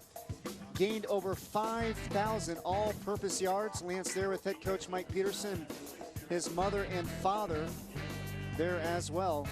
A very proud moment there for the Lawson family, and well-deserved. Well, and he's picked up where he left off, 165 total yards tonight. And he's been as good as advertised. And not exactly 100% healthy, as you see his numbers here for tonight. We've seen him throw some nice balls as well from the quarterback position. We didn't realize he could spin it as well as he can. We are underway here. Second half on the return for Skyline, Darius Glover.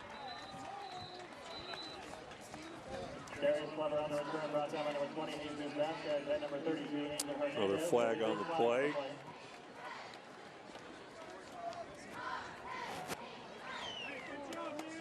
Fast, 55. Half the distance to the goal. First down.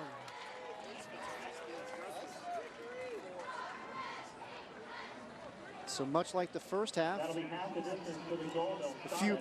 we got a penalty right out of the gates here in the second half. 18 penalties in the first half. And we have a penalty to open up the second half here. So pick up right where we left off.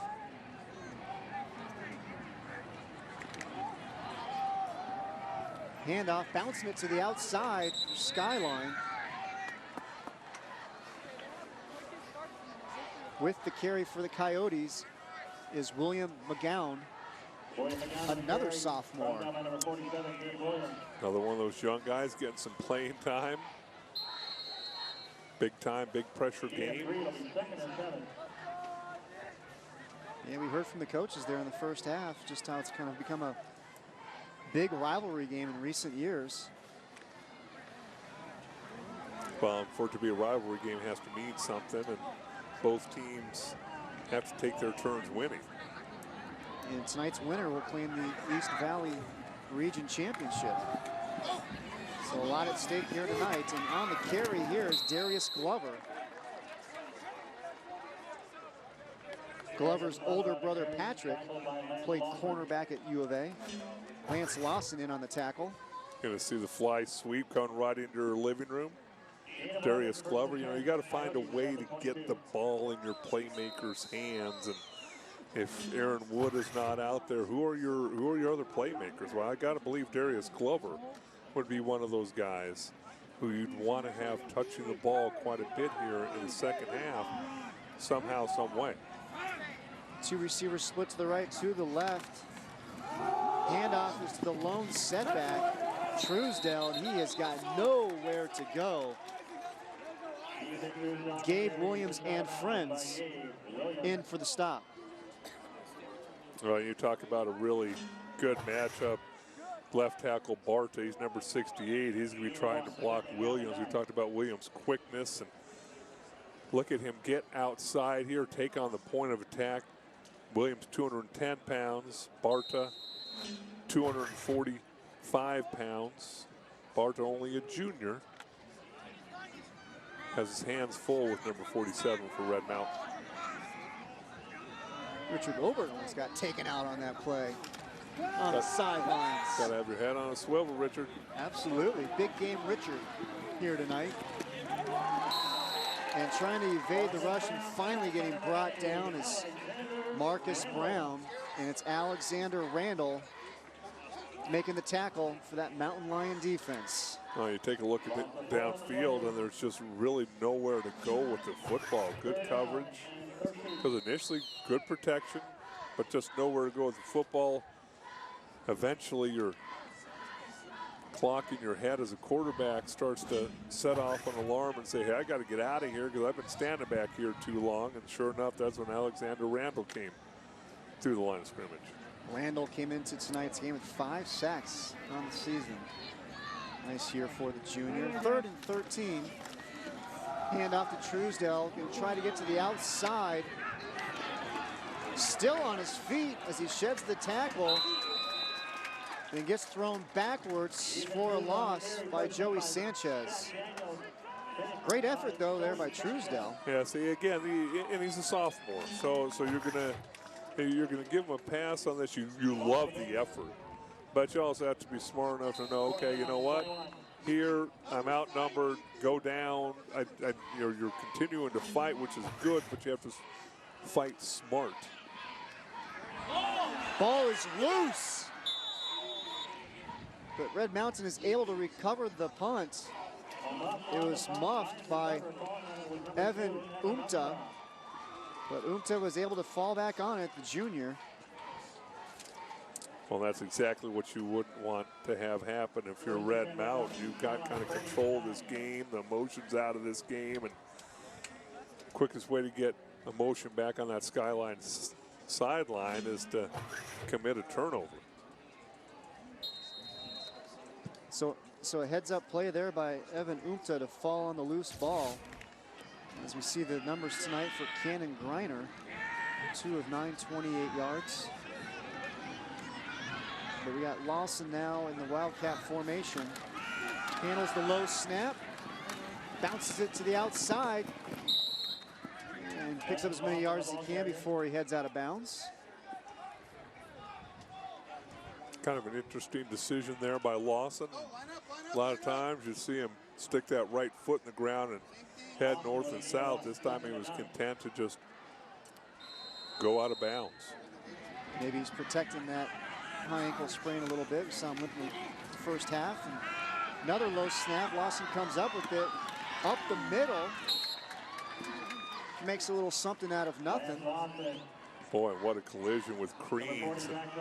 Not so sure the 220-pound sophomore Creans took the brunt of that punishment, even though Lawson's only 185 pounds. Kind of wake you up a little bit, widen your eyes. Just let him know he's there, making his presence felt. 3rd and 4. Lawson and Wildcat. One receiver splits to the left, one to the right. Lawson's going to keep it. Nowhere to go. Great job by that Skyline defensive front to get the penetration.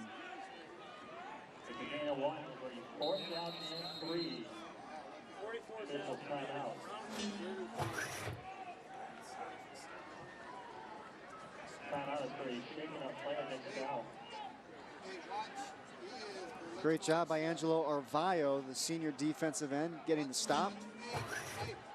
Quad a collision there for Red Mountain. Looked like number 44, Nick Scow, had a collision and was able to get off the sidelines. Riley Pagel back to punt for Red Mountain, and before he does, we have another flag. Well, that's the thing that just drives you crazy. I mean, if you're a playoff team and you're playing in the 9th game of the season and you can't stay on side on punt team, that will absolutely drive your coaching staff crazy. And looking at Mike Peterson, it appears it has already. We've seen 2 animated coaches on the sidelines here tonight. Pagel gets it away. Good looking. Pagel kick goes out of bounds. They will stop it. Not the best effort there for Pagel. 22 yards on the punt. So Skyline's offense will take over from their own 25-yard line. Well, at the end of the day, Marcus Brown is one of your playmakers on this offense. He's only a sophomore. Who else are you going to get the ball to? We've seen Truesdale do some good, some not so good. Do you get the ball in Strobel's hands? Do you get the ball in Glover's hands? You got to try something different if you're Skyline. I think Glover's the guy you could definitely get the ball to. He's got great top end speed. So I think between him and Brown, they might be able to do some damage if they get him out in open space. You know, we talk about the underclassmen on this Skyline team. You know, offensive line, Barta, O'Brien, Kyler, they're all juniors. And, you know, you need them to step up at this point in time. You know, you got Aaron Romero there at right tackle, one of those seniors. 2 receivers split to the right. One to the left man in motion. Brown looking for somebody to throw to. Now finally trying to find a way to break free. Does not, but there is another penalty flag that comes down as Brown loses his helmet. Might have been due to a face mask.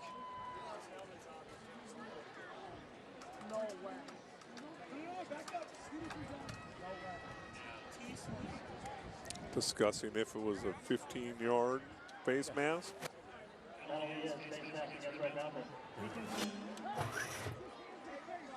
Plenty of time to throw the football. Nobody open front side, comes to the back side. And then he feels pressure. You see number 47 Williams reach up. And well, he's reaching for the ball, got a piece of the face mask. We mentioned Skyline's trying to find somebody to get things going for them offensively. The Coyotes have had 9 different people carry the ball here tonight, and because Brown's helmet came off. No, see, I think when there's a penalty, I'm not 100% sure, but when the helmet comes off because of a face mask penalty, the player's allowed to stay in. Otherwise, he has to sit out for one play.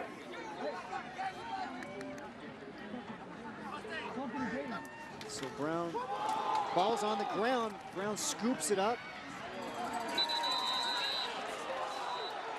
Goes down to the ground. Now it's Francis Cooney that gets his hand into Brown's face mask. And you saw the flag fly in right away.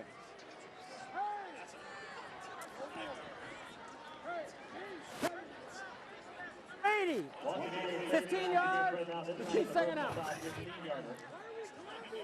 Not really good communication. Play didn't look good from the start. Decided to go down.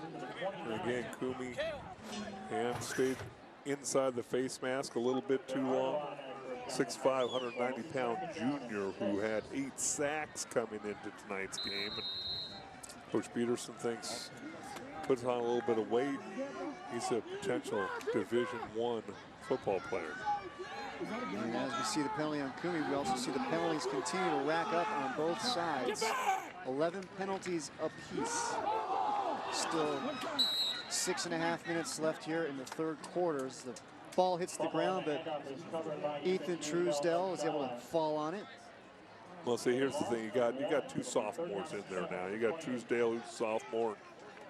You got Marcus Brown, who's a sophomore. And, you know, when you can't run a zone play and hand the ball off, you're going to have problems running your offense. And both young guys, both amped up a little bit. Need to tighten that operation up. And two players not used to getting so many reps, especially Brown at quarterback. He's going to keep it and come to the left side here. Sheds a couple of tackles, still on his feet, loses the ball on the ground. Let's see who came up with it. Looks like Brown was able to fall on it. Brown and Barta. Design quarterback keeper around the end, run through an arm tackle. Lawson rips the ball loose. Tremendous play by him. That's why the ball's shaped oblong, so you get interesting bounces. Some crazy bounces and a fortuitous one for Skyline this time. Brown on the night, 10 carries for 35 yards. Lawson showing some of those skills defensively. Why the colleges are looking at him as a safety at the next level.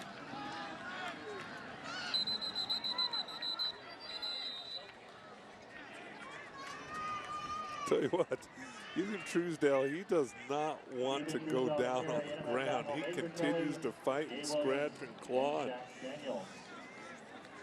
He doesn't even care if he's not going forward anymore. He's like, you are not. Look with a big smile on his face. He's having fun out there.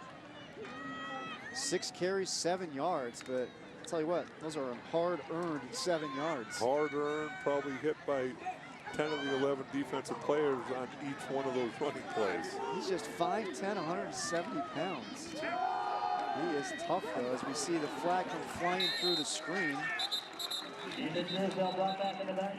Some serious hang time there on the flag. Penalty marker down.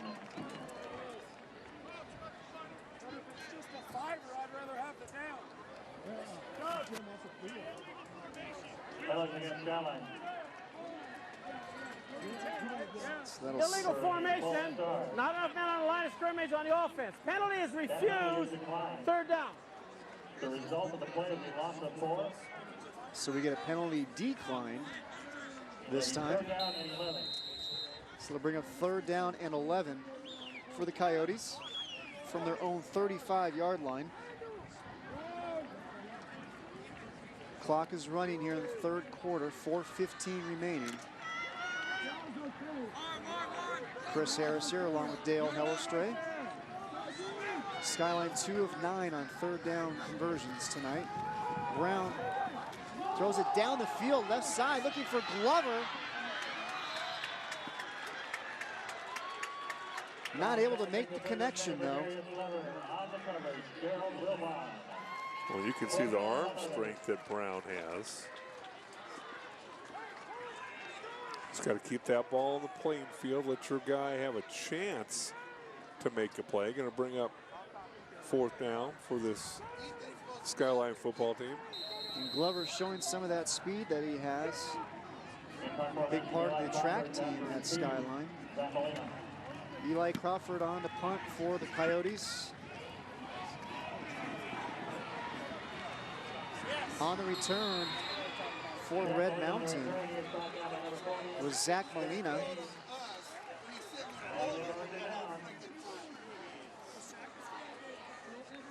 A 37-yard punt, but we do have another penalty flag.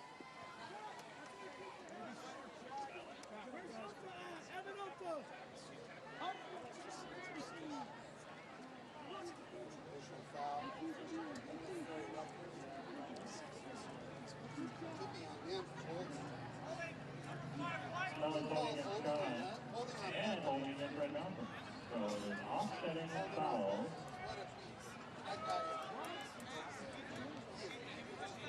So holding on both teams, and they will offset. Seems like the two head coaches have had a lot of discussions with the officials here tonight.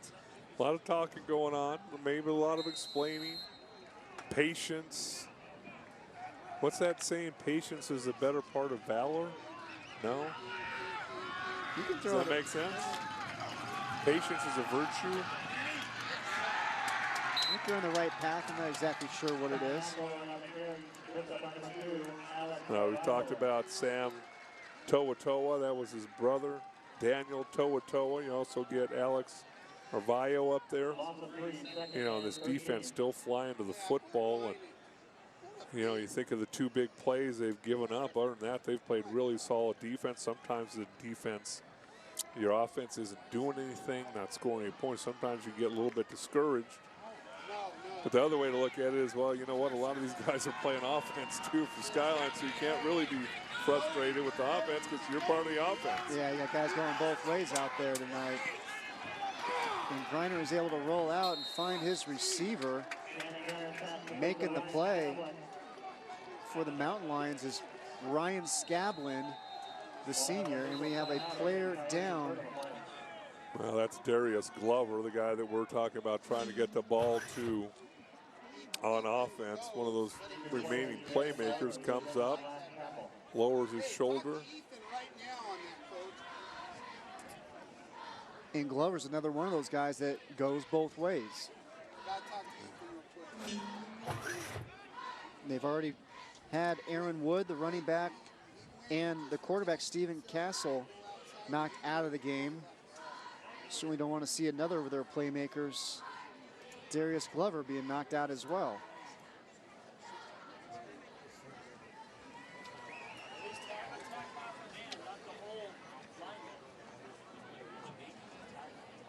Well, you talk about this Skyline defense, and only 12 yards in the third quarter. Well, it's time to take a Circle K Polar Pop timeout. Red Mountain leading Skyline 14-0. Stay tuned for more Game Time in YurView after the Circle K Polar Pop timeout. We'll be right back.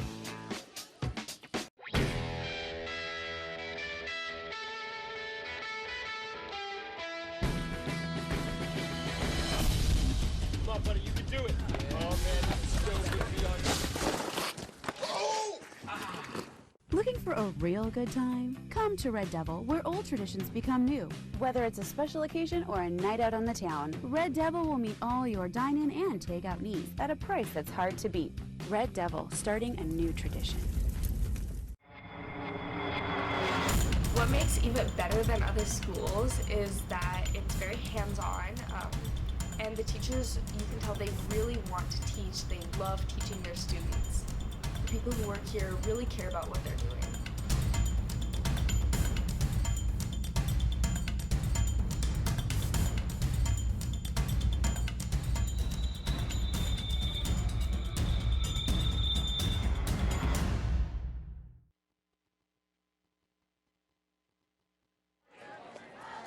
Welcome back, everybody, to the Game Time High School Football Game of the Week on YurView here at Red Mountain High School in Mesa. Mountain Lions leading the Skyline Coyotes by a count of 14-0. Good to see everybody out wearing pink for Breast Cancer Awareness Month here in October. Great turnout by the student section here at Red Mountain here tonight. 3rd and 5 for the Mountain Lions. Griner looks left, throws left, has his receiver Wilbon. First down, Red Mountain, and more down the sidelines. Wilbon streaking. And it looks like he stepped out of bounds at the 35-yard line. And a flag. And a flag. And it's going to be holding against Red Mountain, negating not only the big 3rd down conversion, but a big pickup as well. What a great stride. Good catch. Breaks to the outside. You know, he just runs so smooth that these defensive players, you take an angle based on how you see him run, and he's just past you. And he doesn't look like he's giving a whole lot of effort now. He's going to kick himself because there was no reason for him to run out of bounds at that point. He wasn't being pursued that closely, and I'm sure he'll watch the film and be a little upset with himself. But still a great catch and run after the catch. So Mike Peterson, big play negated by another penalty. And 3rd and 2 for Red Mountain. Griner keeps it up the middle, picks up the first down and more. Finally gets brought down by Alex Arvayo, but a big pickup there, 17 yards for Griner. And Red Mountain moves the chains for another first down. Just going to open up in the middle, only needs 3 yards. And looks like he's going to be tackled right here, bounces off a couple defenders and then lowers his shoulders and continues down the field. 2 minutes remaining here, 3rd quarter. Griner fakes the pitch. Now finds room up the middle, still on his feet. Griner showing some of that strength here. 6'1", 200 pounds. Now, we talked about him the first half. You know, coach says he can manage the game. He's a winner, great attitude. We talked about how smart he is.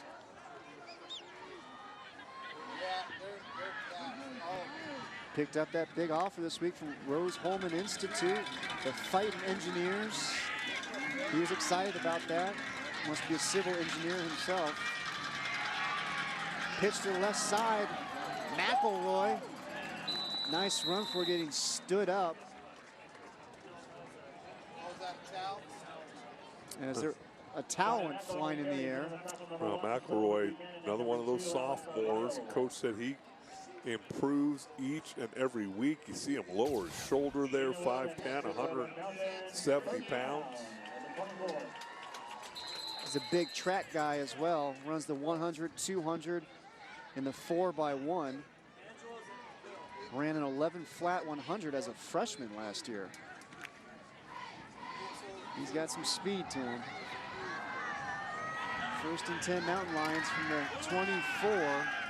Griner looking at the receiver on a wheel route, but it's the interception instead. Big play for Skyline. Danielle To'o with the interception.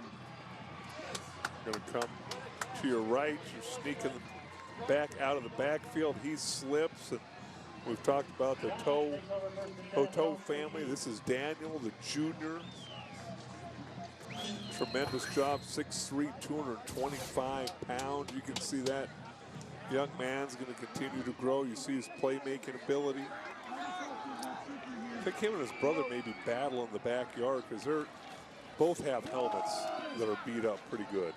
And that'd be a pretty good little scrap as well, as we see Truesdale bouncing off the official and still picking up yards, and we see yet another flag on the play.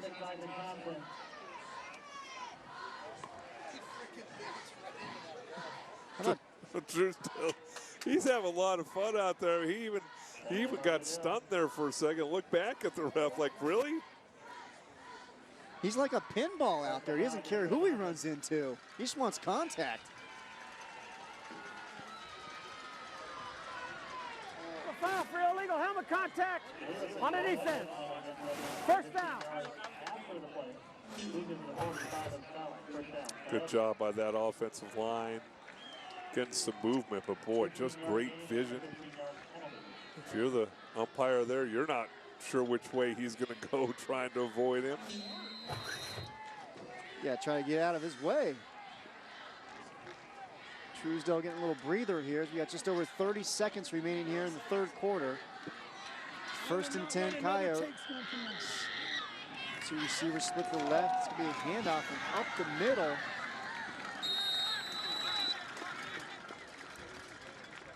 Solomon Buchanan on the carry. Again, looking at this offensive line, Declan Tyler. You see number 76, the right guard. Watch him pull around. He's 295 pounds, and he's only a junior. Now, again, if I'm the running back, I'm going the opposite way of my 300-pound offensive lineman rather than running inside of him. He certainly is a big boy. We are through 3 quarters here at Red Mountain High School, and the Mountain Lions are leading the Skyline Coyotes by a count of 14-0. You're watching the Game Time High School Football Game of the Week. 4th quarter when we come back.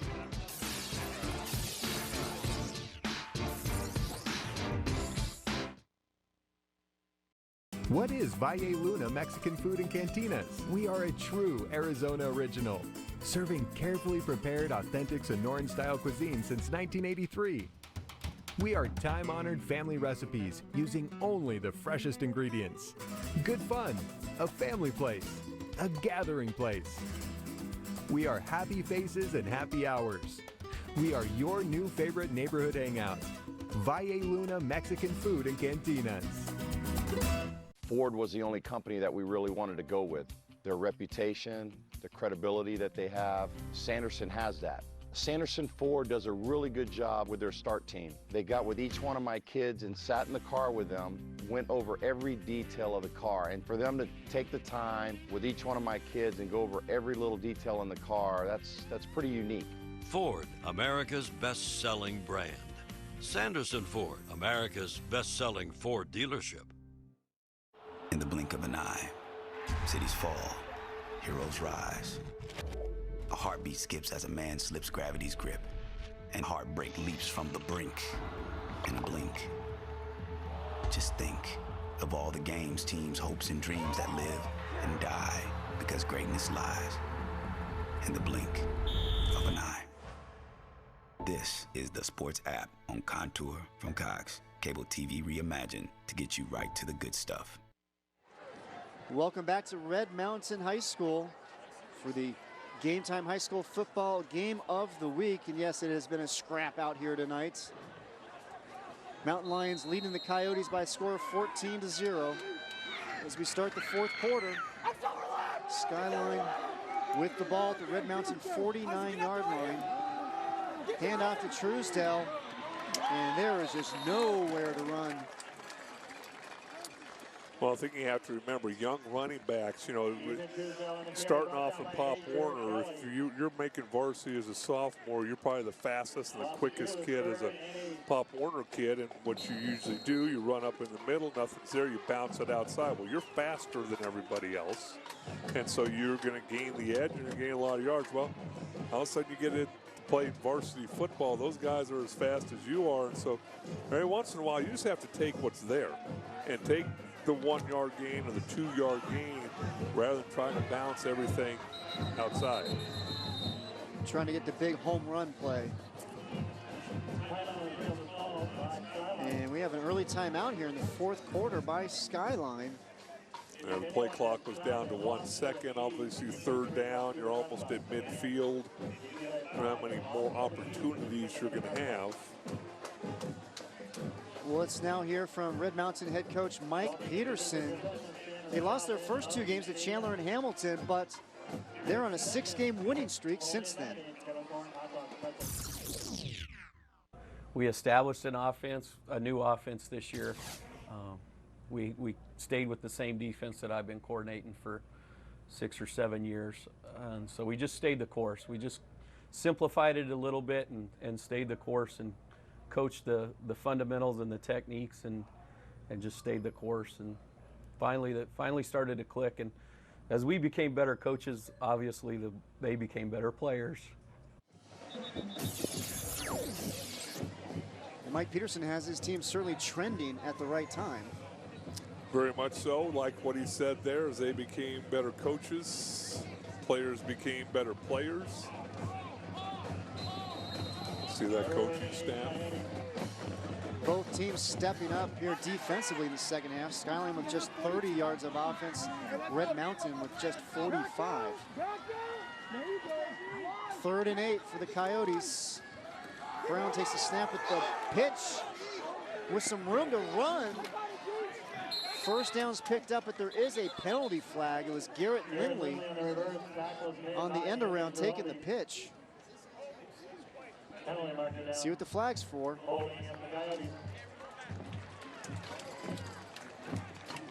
So that will negate the first down there by Skyline. Nice looking play design there by Brian McDaniel, offensive coordinator for the Coyotes. You know, a lot of times when you sit there, and that's a big play there. An offense that's struggling, as I said earlier, it's a 2-touchdown game. It seems like it's so much more than that because of Skyline's struggles moving the football, but they're one slip of a Red Mountain defender away from this being a one-score game, and you have your playmaker Glover back in. And Brown sets his feet and fires, but it falls incomplete. The intended receiver was Cole Lopez, and they're doing this without their star running back Aaron Wood and their starting quarterback Stephen Castle, and they're still hanging tough in this game. Yeah, you gotta take hats off to the Skyline defense for hanging in there, because as I talked earlier, you can get discouraged. Set to punt now is Eli Crawford for the Coyotes.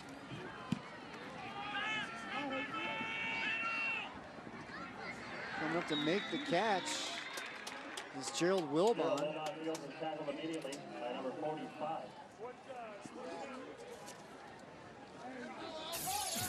You just talked about the defenses here tonight, and Red Mountain's certainly stepped up with the shutout here so far tonight. Well, they have, and you know, obviously they're talented. We've talked about some of these guys and the playmakers they have out there. Gabe Williams doing a really nice job. We talked about Alexander Randall, Francis Kumi, and some of those guys. So it's been fun to watch them play football tonight. Also helps when, as you pointed out, starting quarterback, starting running back are out of the football game. Handoff to McElroy. Nice stiff arm to get an extra couple of yards. Well, you can watch the replay of tonight's game Saturday at 2:30, only on YurView, Cox Channel 4.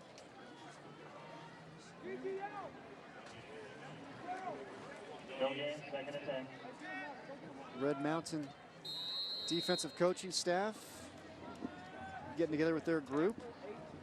And the technology these days, as you mentioned, Dale, they can watch it right away.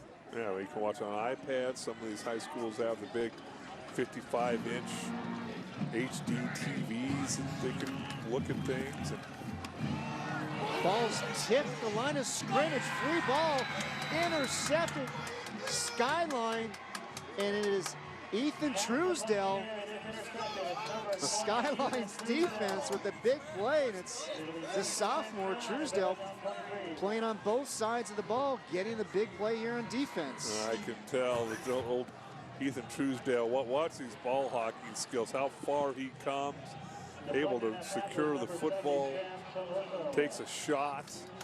It's, you know, Castle, as you sit there and you're looking, Griner tries to come up and make a play, but that's going to be one sore sophomore tomorrow morning. And that was the second interception on the season for Truesdell, and give credit to Sam To'o for getting the tip at the line of scrimmage.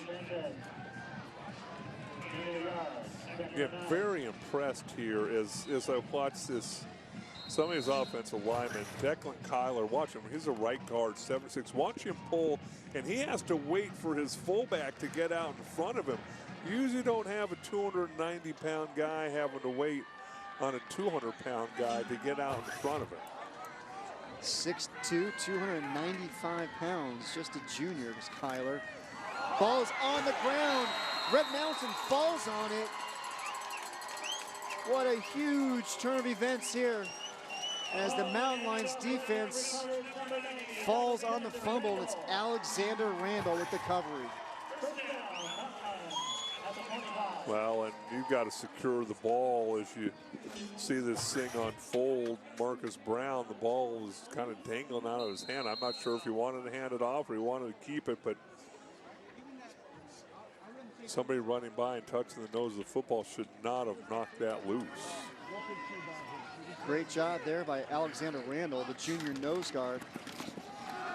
It'll come up with the recovery. Who's got the mic back on now? Now Skyline's defense, after coming up with a big turnover themselves, back out on the field. Well, you talked about a lot of guys playing both ways for this Skyline team.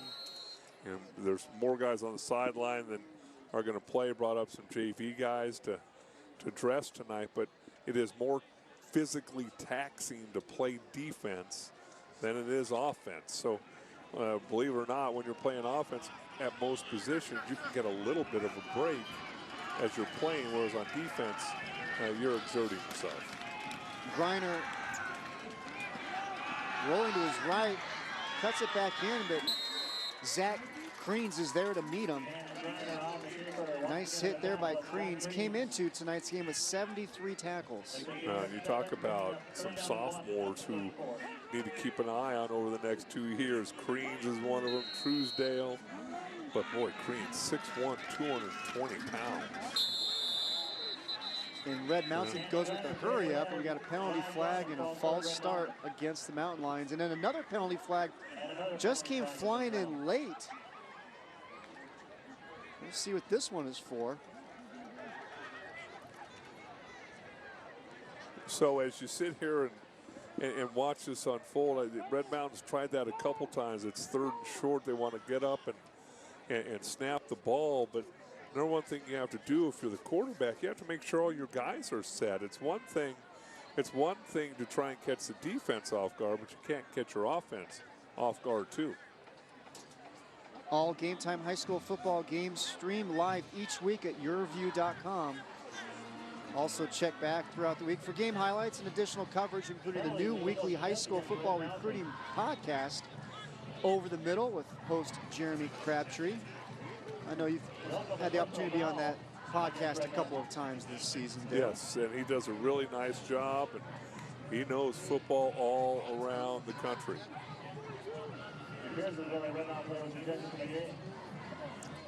Well, yeah, it looks like Griner might have been thrown out on this play. You don't see quarterbacks get kicked out too often. See the disbelief on some of the coaches' faces. Including Griner's. So you have a 15-yard penalty on top of the 5-yard penalty, and you lose your quarterback. Now, I guess what I don't understand is you call the penalty and let's move on. I don't think you have to explain everything to each coach. It either is an ejectable offense or it's not. Let's see if we can find the infraction here.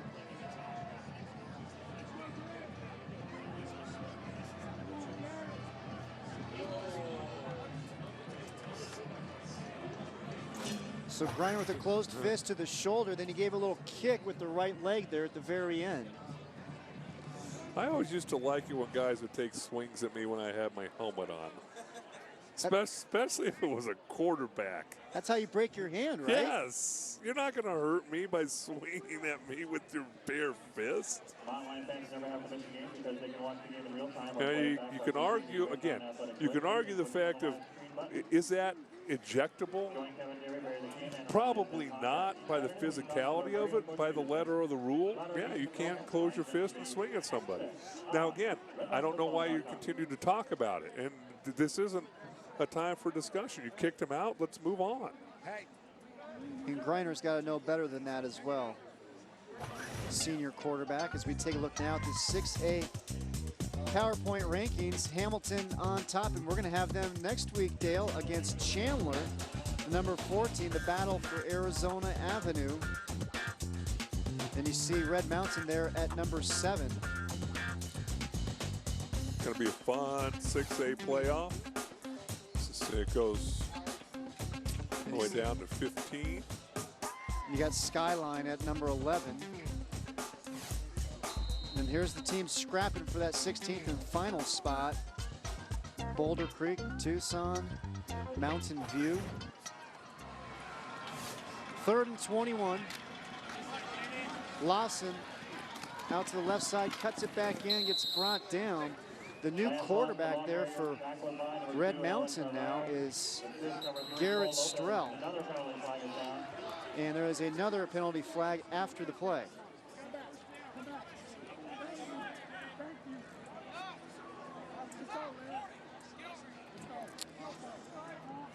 Again, as a referee, you're trying to keep this thing under control.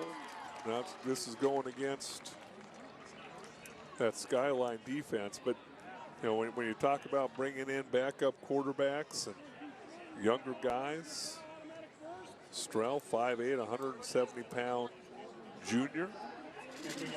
You know, remember, you always have Lance Lawson you can line up back there if you just want to go here. 8 minutes left in the fourth quarter and just go Wildcat the entire time. Red Mountain certainly with options, as you see the season stats there for Garrett Strell. Had a nice game against Dobson, went 5 of 7 for 36 yards and had a pair of touchdowns running the ball. Look at these penalties. 28 penalties. We still have 8 minutes left here in the fourth quarter. Brings up fourth down. Skyline defense forcing another punt. Riley Pagel gets it away. Nice punt by Pagel. Back to returns Marcus Brown, who fumbles it. And Red Mountain says they have it. Let's see what the officials say.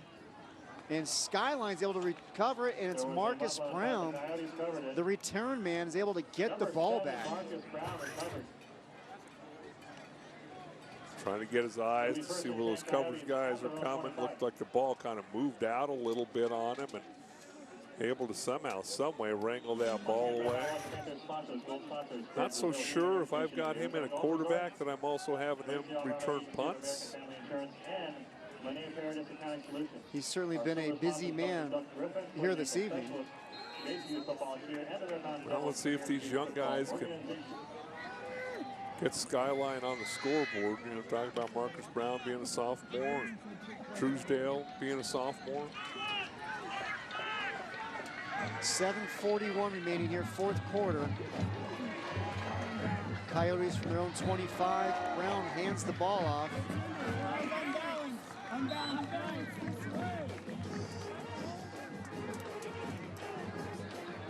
That's Solomon Buchanan in there, another underclassman, 6'1", 200 pounds. Is Skyline trying to hurry it up a little bit?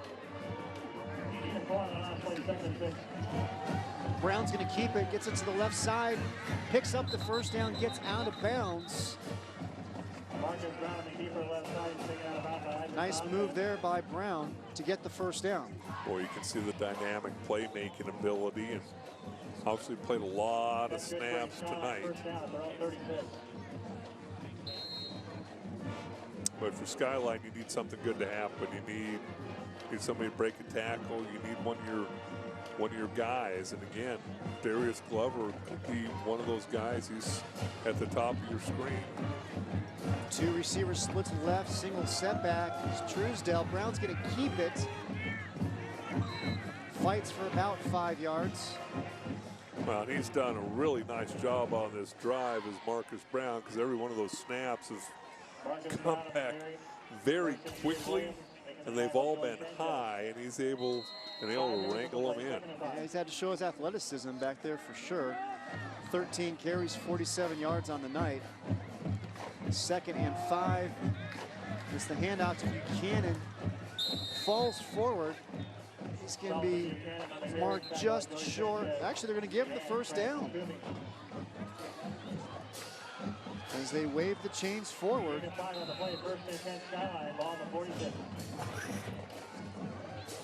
Offensive line coming off the ball and running through 4 and 5 red jerseys. Be able to pick up the first down. Great effort there by Buchanan to pick up the first down. Here are last week's Talkies Hot Players of the Week. Talkies face the intensity. And how about Richie Pearsall, the junior wide receiver from Corona del Sol? He set the 6A single game receiving record with 342 yards. Caught 14 passes and 5 of those for a touchdown, so terrific effort by Pearsall, setting the state record. And how about the quarterback from Verado, completed 15 of 16 passes, 287 yards and 4 touchdowns in the win over Goldwater. And then Tyler Shook, Hamilton's quarterback, threw for 279 yards and 5 TDs in 2.5 quarters. And the Huskies' big win over Bashka. We're going to have Shook next week. And Hendricks Johnson, the wide receiver from Boulder Creek, a big night as well. 131 yards, 4 TDs. Cole Lopez with the catch here for Skyline. As the first completion of the second half for Skyline. Well, couldn't come at a better time for this Skyline offense, who again has put together a couple first downs. Brown tries to break free of the grasp of Gabe Williams. As you see him, he looks like he's hurting a little bit. Yeah, well, he's going to be tired. Sure, if he took a finger to the eye, this probably looks like it's going to go against Red Mountain to keep this drive going. Who are you going to bring in a quarterback now? Marcus Brown is ready to come back in. Guy's a gamer, no doubt about it. A little eye drop, probably has a contact floating around somewhere up in his eye socket or on the football field somewhere. Skyline now 1st and 10 from the Red Mountain 29. Ball's on the ground again. Truesdell doing all he can to fall on it. And he does. Well, again, you can just see a couple guys who haven't worked on handoffs very much. This is just a simple play that Skyline runs a bunch and should be second nature to both Truesdale and Marcus Brown. Boy, that ball's hit the ground plenty of times tonight, both sides. It's gonna bring up 2nd down and 12. Clock is running with 5:40 remaining here in the 4th quarter. Brown fires to Lopez. Little stiff arm. Pickup of about 4 yards for Lopez. Does a great job of getting out of bounds.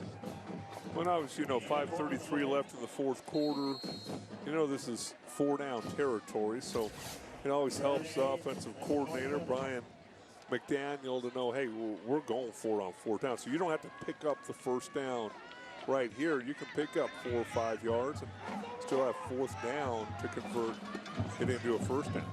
Let's see what McDaniel comes up with. And taking the snap is Brown, turns it upfield, picks up the 1st down and more. Big play there by that Skyline offense. And it is Marcus Brown with the 15-yard pickup. Coyotes had the ball 1st and 10 from the 12. See these big offensive linemen getting out in front, getting a helmet on a helmet. Matthew Campbell, he's 290 pounds. We talked about Kyler, 295, and Romero at the point of attack. Really nice job by that offensive line. This will now be the 10th play of the drive for Skyline. 2 receivers split to the left. Brown hands it out to Buchanan, tries to cut it back inside. And it's like the Red Sea there in the middle, which does not part. Mountain Lions defense there waiting for him. Yeah, and you talk about guys playing a lot of snaps. Lance Lawson in on that play. We talked about Alexander Randall. Really nice effort by this Mountain Lion defense. Led by Lance Lawson right there. Big time playmaker for Mountain Lions offensively and defensively. 2nd down and 9. Brown rolling to his left. Tries to evade the rush, still on his feet. There's a penalty on the play as he gets brought down by Julian Chisholm. Let's see what the penalty is. Penalty marker is down. Yeah, as we talked about it, you got to know that this is 4-down territory for the Skyline offense. They've been down here before. We've talked about that and how they seem to march backwards with penalties, and now they're finally going to get some help and move the ball forward. Move that much closer to the goal line as the clock continues to run. Skyline can punch it in here. It becomes a 1-touchdown game. Second down. Brown rolls right, tucks it. Now cuts back to his left. Room to run up the middle. Great job there by Marcus Brown, showing that speed and showing that athleticism. Yeah, and I'm not so sure that I would consider throwing the football down here. You've had success running the ball. Those windows get so tight when you're down inside the 10-yard line. Defensive backs do not have to worry about a receiver running by them. Sometimes hard to fit a football in there, especially when you haven't thrown down here a whole lot. Brown 71 yards rushing on the night. Third down and 2, and we're going to have a timeout by Red Mountain. With 3:26 remaining here in the fourth quarter, Mike Peterson's team nursing a 14-0 lead. As we take a look now at the Skyline schedule, 5-3 on the season. And they finish up their season next week at Dobson. You see the loss against Highland in week number 2 and Desert Vista. They played Hamilton tough, 27-17. They gave the Huskies a run for their money. That's after Hamilton started playing well. Gave Hamilton one of their best games of the season. And again, we'll have Hamilton and Chandler next week right here on YurView. 71 yards for Skyline on this drive alone. The rest of the game, they've had a combined 130 yards. Give credit to the now quarterback, Marcus Brown. He's done a nice job filling in as the signal caller here for the injured Stephen Castle. And then when you take away, you know, your number one option running the football in Aaron Wood, and they scratched and they've clawed. And again, we've talked about them being down here in scoring territory and backing themselves up. Let's see if they can punch it across the goal line. 12th play of the drive, a 4-minute drive for the Coyotes. The ball is loose again. Red Mountain says they have it. And the Mountain Lions do recover it. Coming up with the ball is Julian Chisholm, the senior nose guard.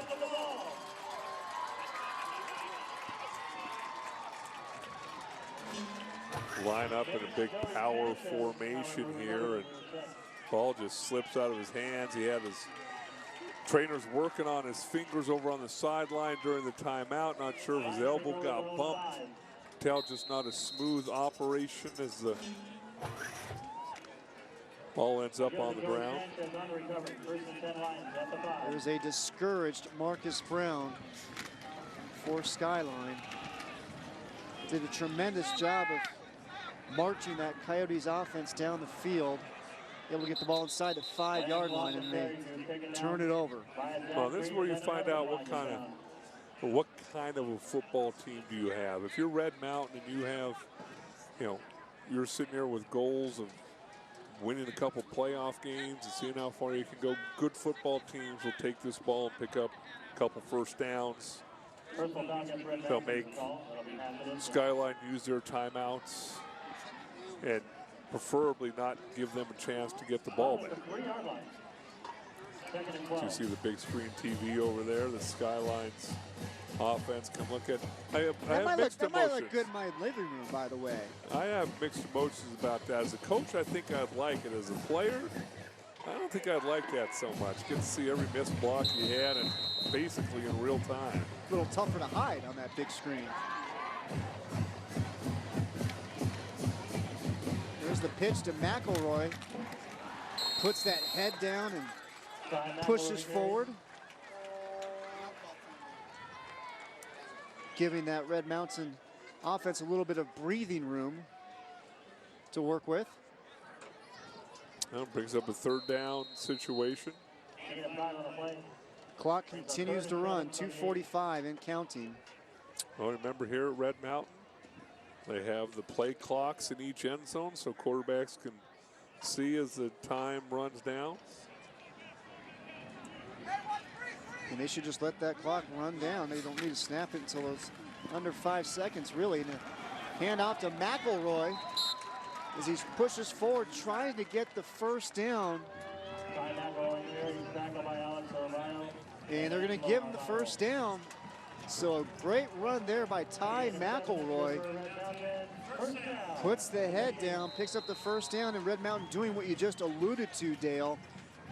Running the ball, moving the chains, and keeping that clock running. McElroy, 96 carries, 528 yards coming in the game, 5.5 yards per carry, which means every time you hand him the ball 2 times, it's a first down. And McElroy take the handoff once again. Crean's in on the tackle. And Coach Peterson talking about McElroy, just a sophomore. He said he's got a high ceiling. Really likes what he's like out of his sophomore. It's time to take a Circle K Polar Pop timeout. Red Mountain leading Skyline 14-0. Stay tuned for more game time on YurView after this Circle K Polar Pop timeout.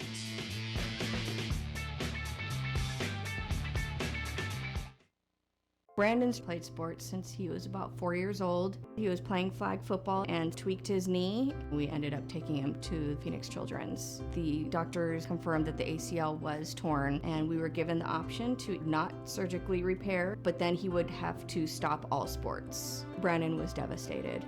We ended up going forward with the surgery when the doctor gave him the thumbs up. We wanted to go back out onto the playing field that night. Phoenix Children's played a huge role in getting him back to sports. What makes even better than other schools is that it's very hands-on, and the teachers, you can tell they really want to teach. They love teaching their students. The people who work here really care about what they're doing.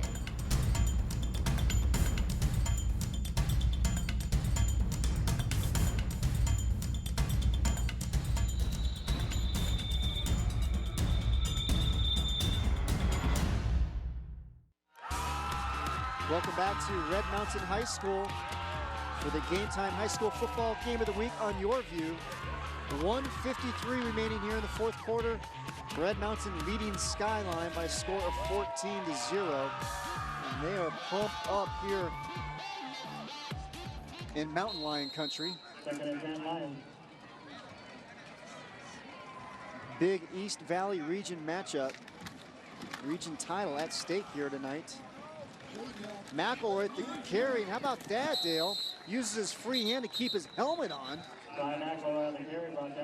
as he picks up a couple. Very, very talented. Multitasking as he's running the football. The white jerseys are coming over trying to make the tackle on him.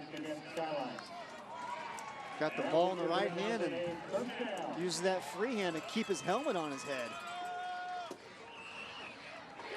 Another penalty, and it looks like Red Mountain automatic first down. Again, you see some of these young kids that you're going to be able to keep an eye on for both teams in the coming years. Very impressed with the underclassmen for Skyline. The only thing I can tell Red Mountain, and they're going to wait till the last second to snap this ball.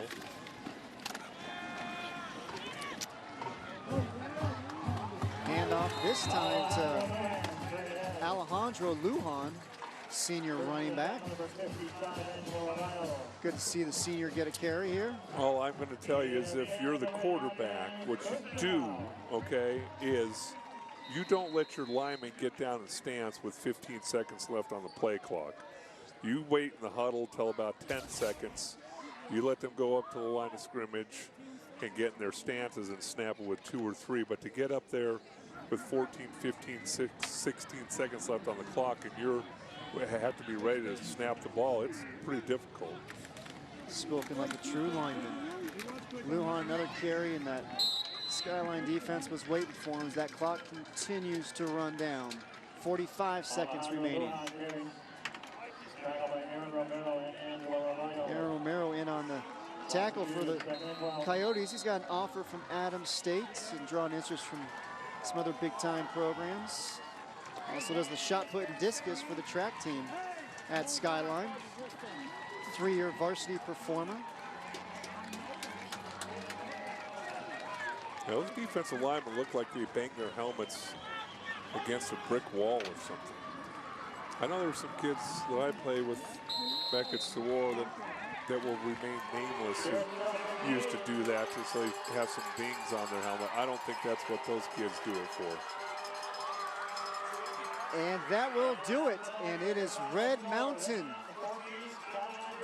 knocking off Skyline by a count of 14-0. And the Mountain Lions claim the East Valley Region Championship. We're going to step aside for a quick break. We will have our hot player of the game when we come back. You're watching the Game Time Game of the Week on YurView. We'll be back in just a moment.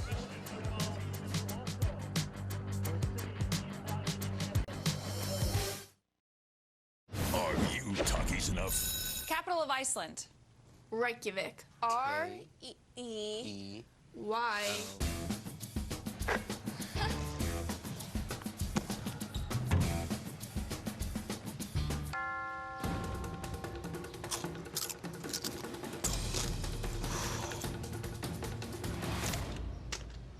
Whoops. Talkies. Taste the fury of our flavors and face the intensity. Refresh yourself with a Polar Pop Cup from Circle K. It stays cold longer, and we offer more choices than ever before. More choices like Powerade, vitamin water, iced tea, and full throttle. Ready for the best part? You can get any size foam Polar Pop Cup for only 89 cents every day. More choices than ever before. Talk about refreshing. More choices, most value. At Circle K.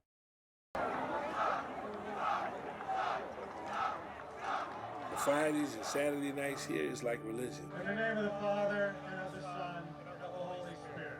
It's kind of like it's God and then it's football. For those 3 hours on a Friday night, everyone put everything aside. Whether it's race, whether it's religion, you put your own pride to the side, you put everything to the side, and everyone in the community comes together for that Friday night.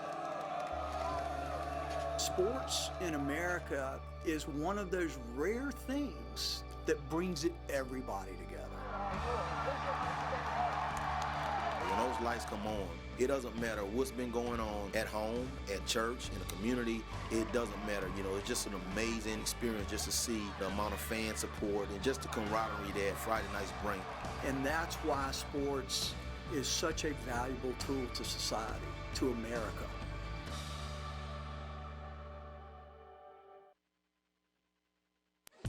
The YurView Game of the Week is sponsored locally by Sanderson Ford.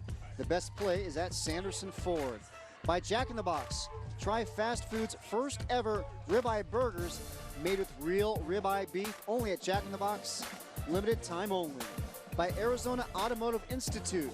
Turn your dreams into reality with career training from AAI. By Red Devil Italian Restaurant, family owned since 1960. By Circle K. It's time to take a Circle K Polar Pop timeout. By Valle Luna, proud sponsor of student athletes in Arizona. By Phoenix Children's Sports Medicine, Arizona's only comprehensive sports medicine program for young athletes. And by Takis, face the intensity. And let's now take a look at the final stats here from tonight's game and what stands out to you here, Dale. Well, obviously, you take a look at it. The number one thing that jumps out is the penalties, but we'll go on by those. The passing yards, Skyline, if they make the playoffs and want some success, they're going to have to throw the ball a little bit better. You see Red Mountain, not outstanding stats, but you take a look at them being able to run the football and throw the football, and Lance Lawson, if he can stay healthy and continue to get that last 5, maybe 10% of his ankle back, could make some noise in the playoffs. Well, here's tonight's Takis hot player of the game. Takis face the intensity, and it's that Red Mountain defense getting the first shutout this season. Well, they held Skyline to 87 yards in the second half. Talk about the interception and the 2 fumble recoveries. This Red Mountain team coming into the game, they were +8 in the giveaway takeaway category, so you can add on to that, and didn't really matter who was at quarterback. They were going to be under pressure by a really, really good defensive front. And again, one of those sleepers to keep an eye on as this season and playoffs continue down the road. Look out for Gabe Williams. And Red Mountain gets their 7th straight win of the season. We're going to step aside for one final break. When we come back, we will tell you about next week's game, the final one of our regular season, as Red Mountain celebrates another victory. You're watching Game Time, the high school football game of the week on YurView. We'll be right back.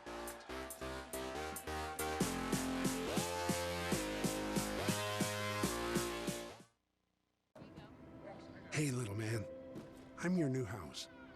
Come on in. This is gonna be great. Watch what we can do together. Lights. Ta-da! Locks. Not bad, huh? Oh, and this. I've been saving this for you. You take care of the universe, I'll take care of you. Cox Home Life, home security and automation. Why am I sitting here at this ridiculously long table in the middle of nowhere? To invite all my friends in the industry to try this. Fast Food's first ever ribeye burger. Made with 100% ribeye beef, grilled onions, a red wine glaze, and creamy Havarti cheese. Huh, here comes the competition now. And of course, since they work for my competitors, I've obscured their identities. Except for this guy. He is so screwed. Try my new Havarti and grilled onion and all-American ribeye burgers. I'm Kevin Gray, host of Sustainability in the Desert. Join me as we explore ways our community is striving to be sustainable. We'll see how the history of SRP is helping to conserve water today, and we'll find out what the City of Phoenix is doing to curb waste. Plus, we'll learn how the Maricopa County Food System Coalition is helping the environment by supporting locally grown food. Watch Sustainability in the Desert, Sunday and Monday only on YurView. Brought to you in part by the Maricopa County Food System Coalition.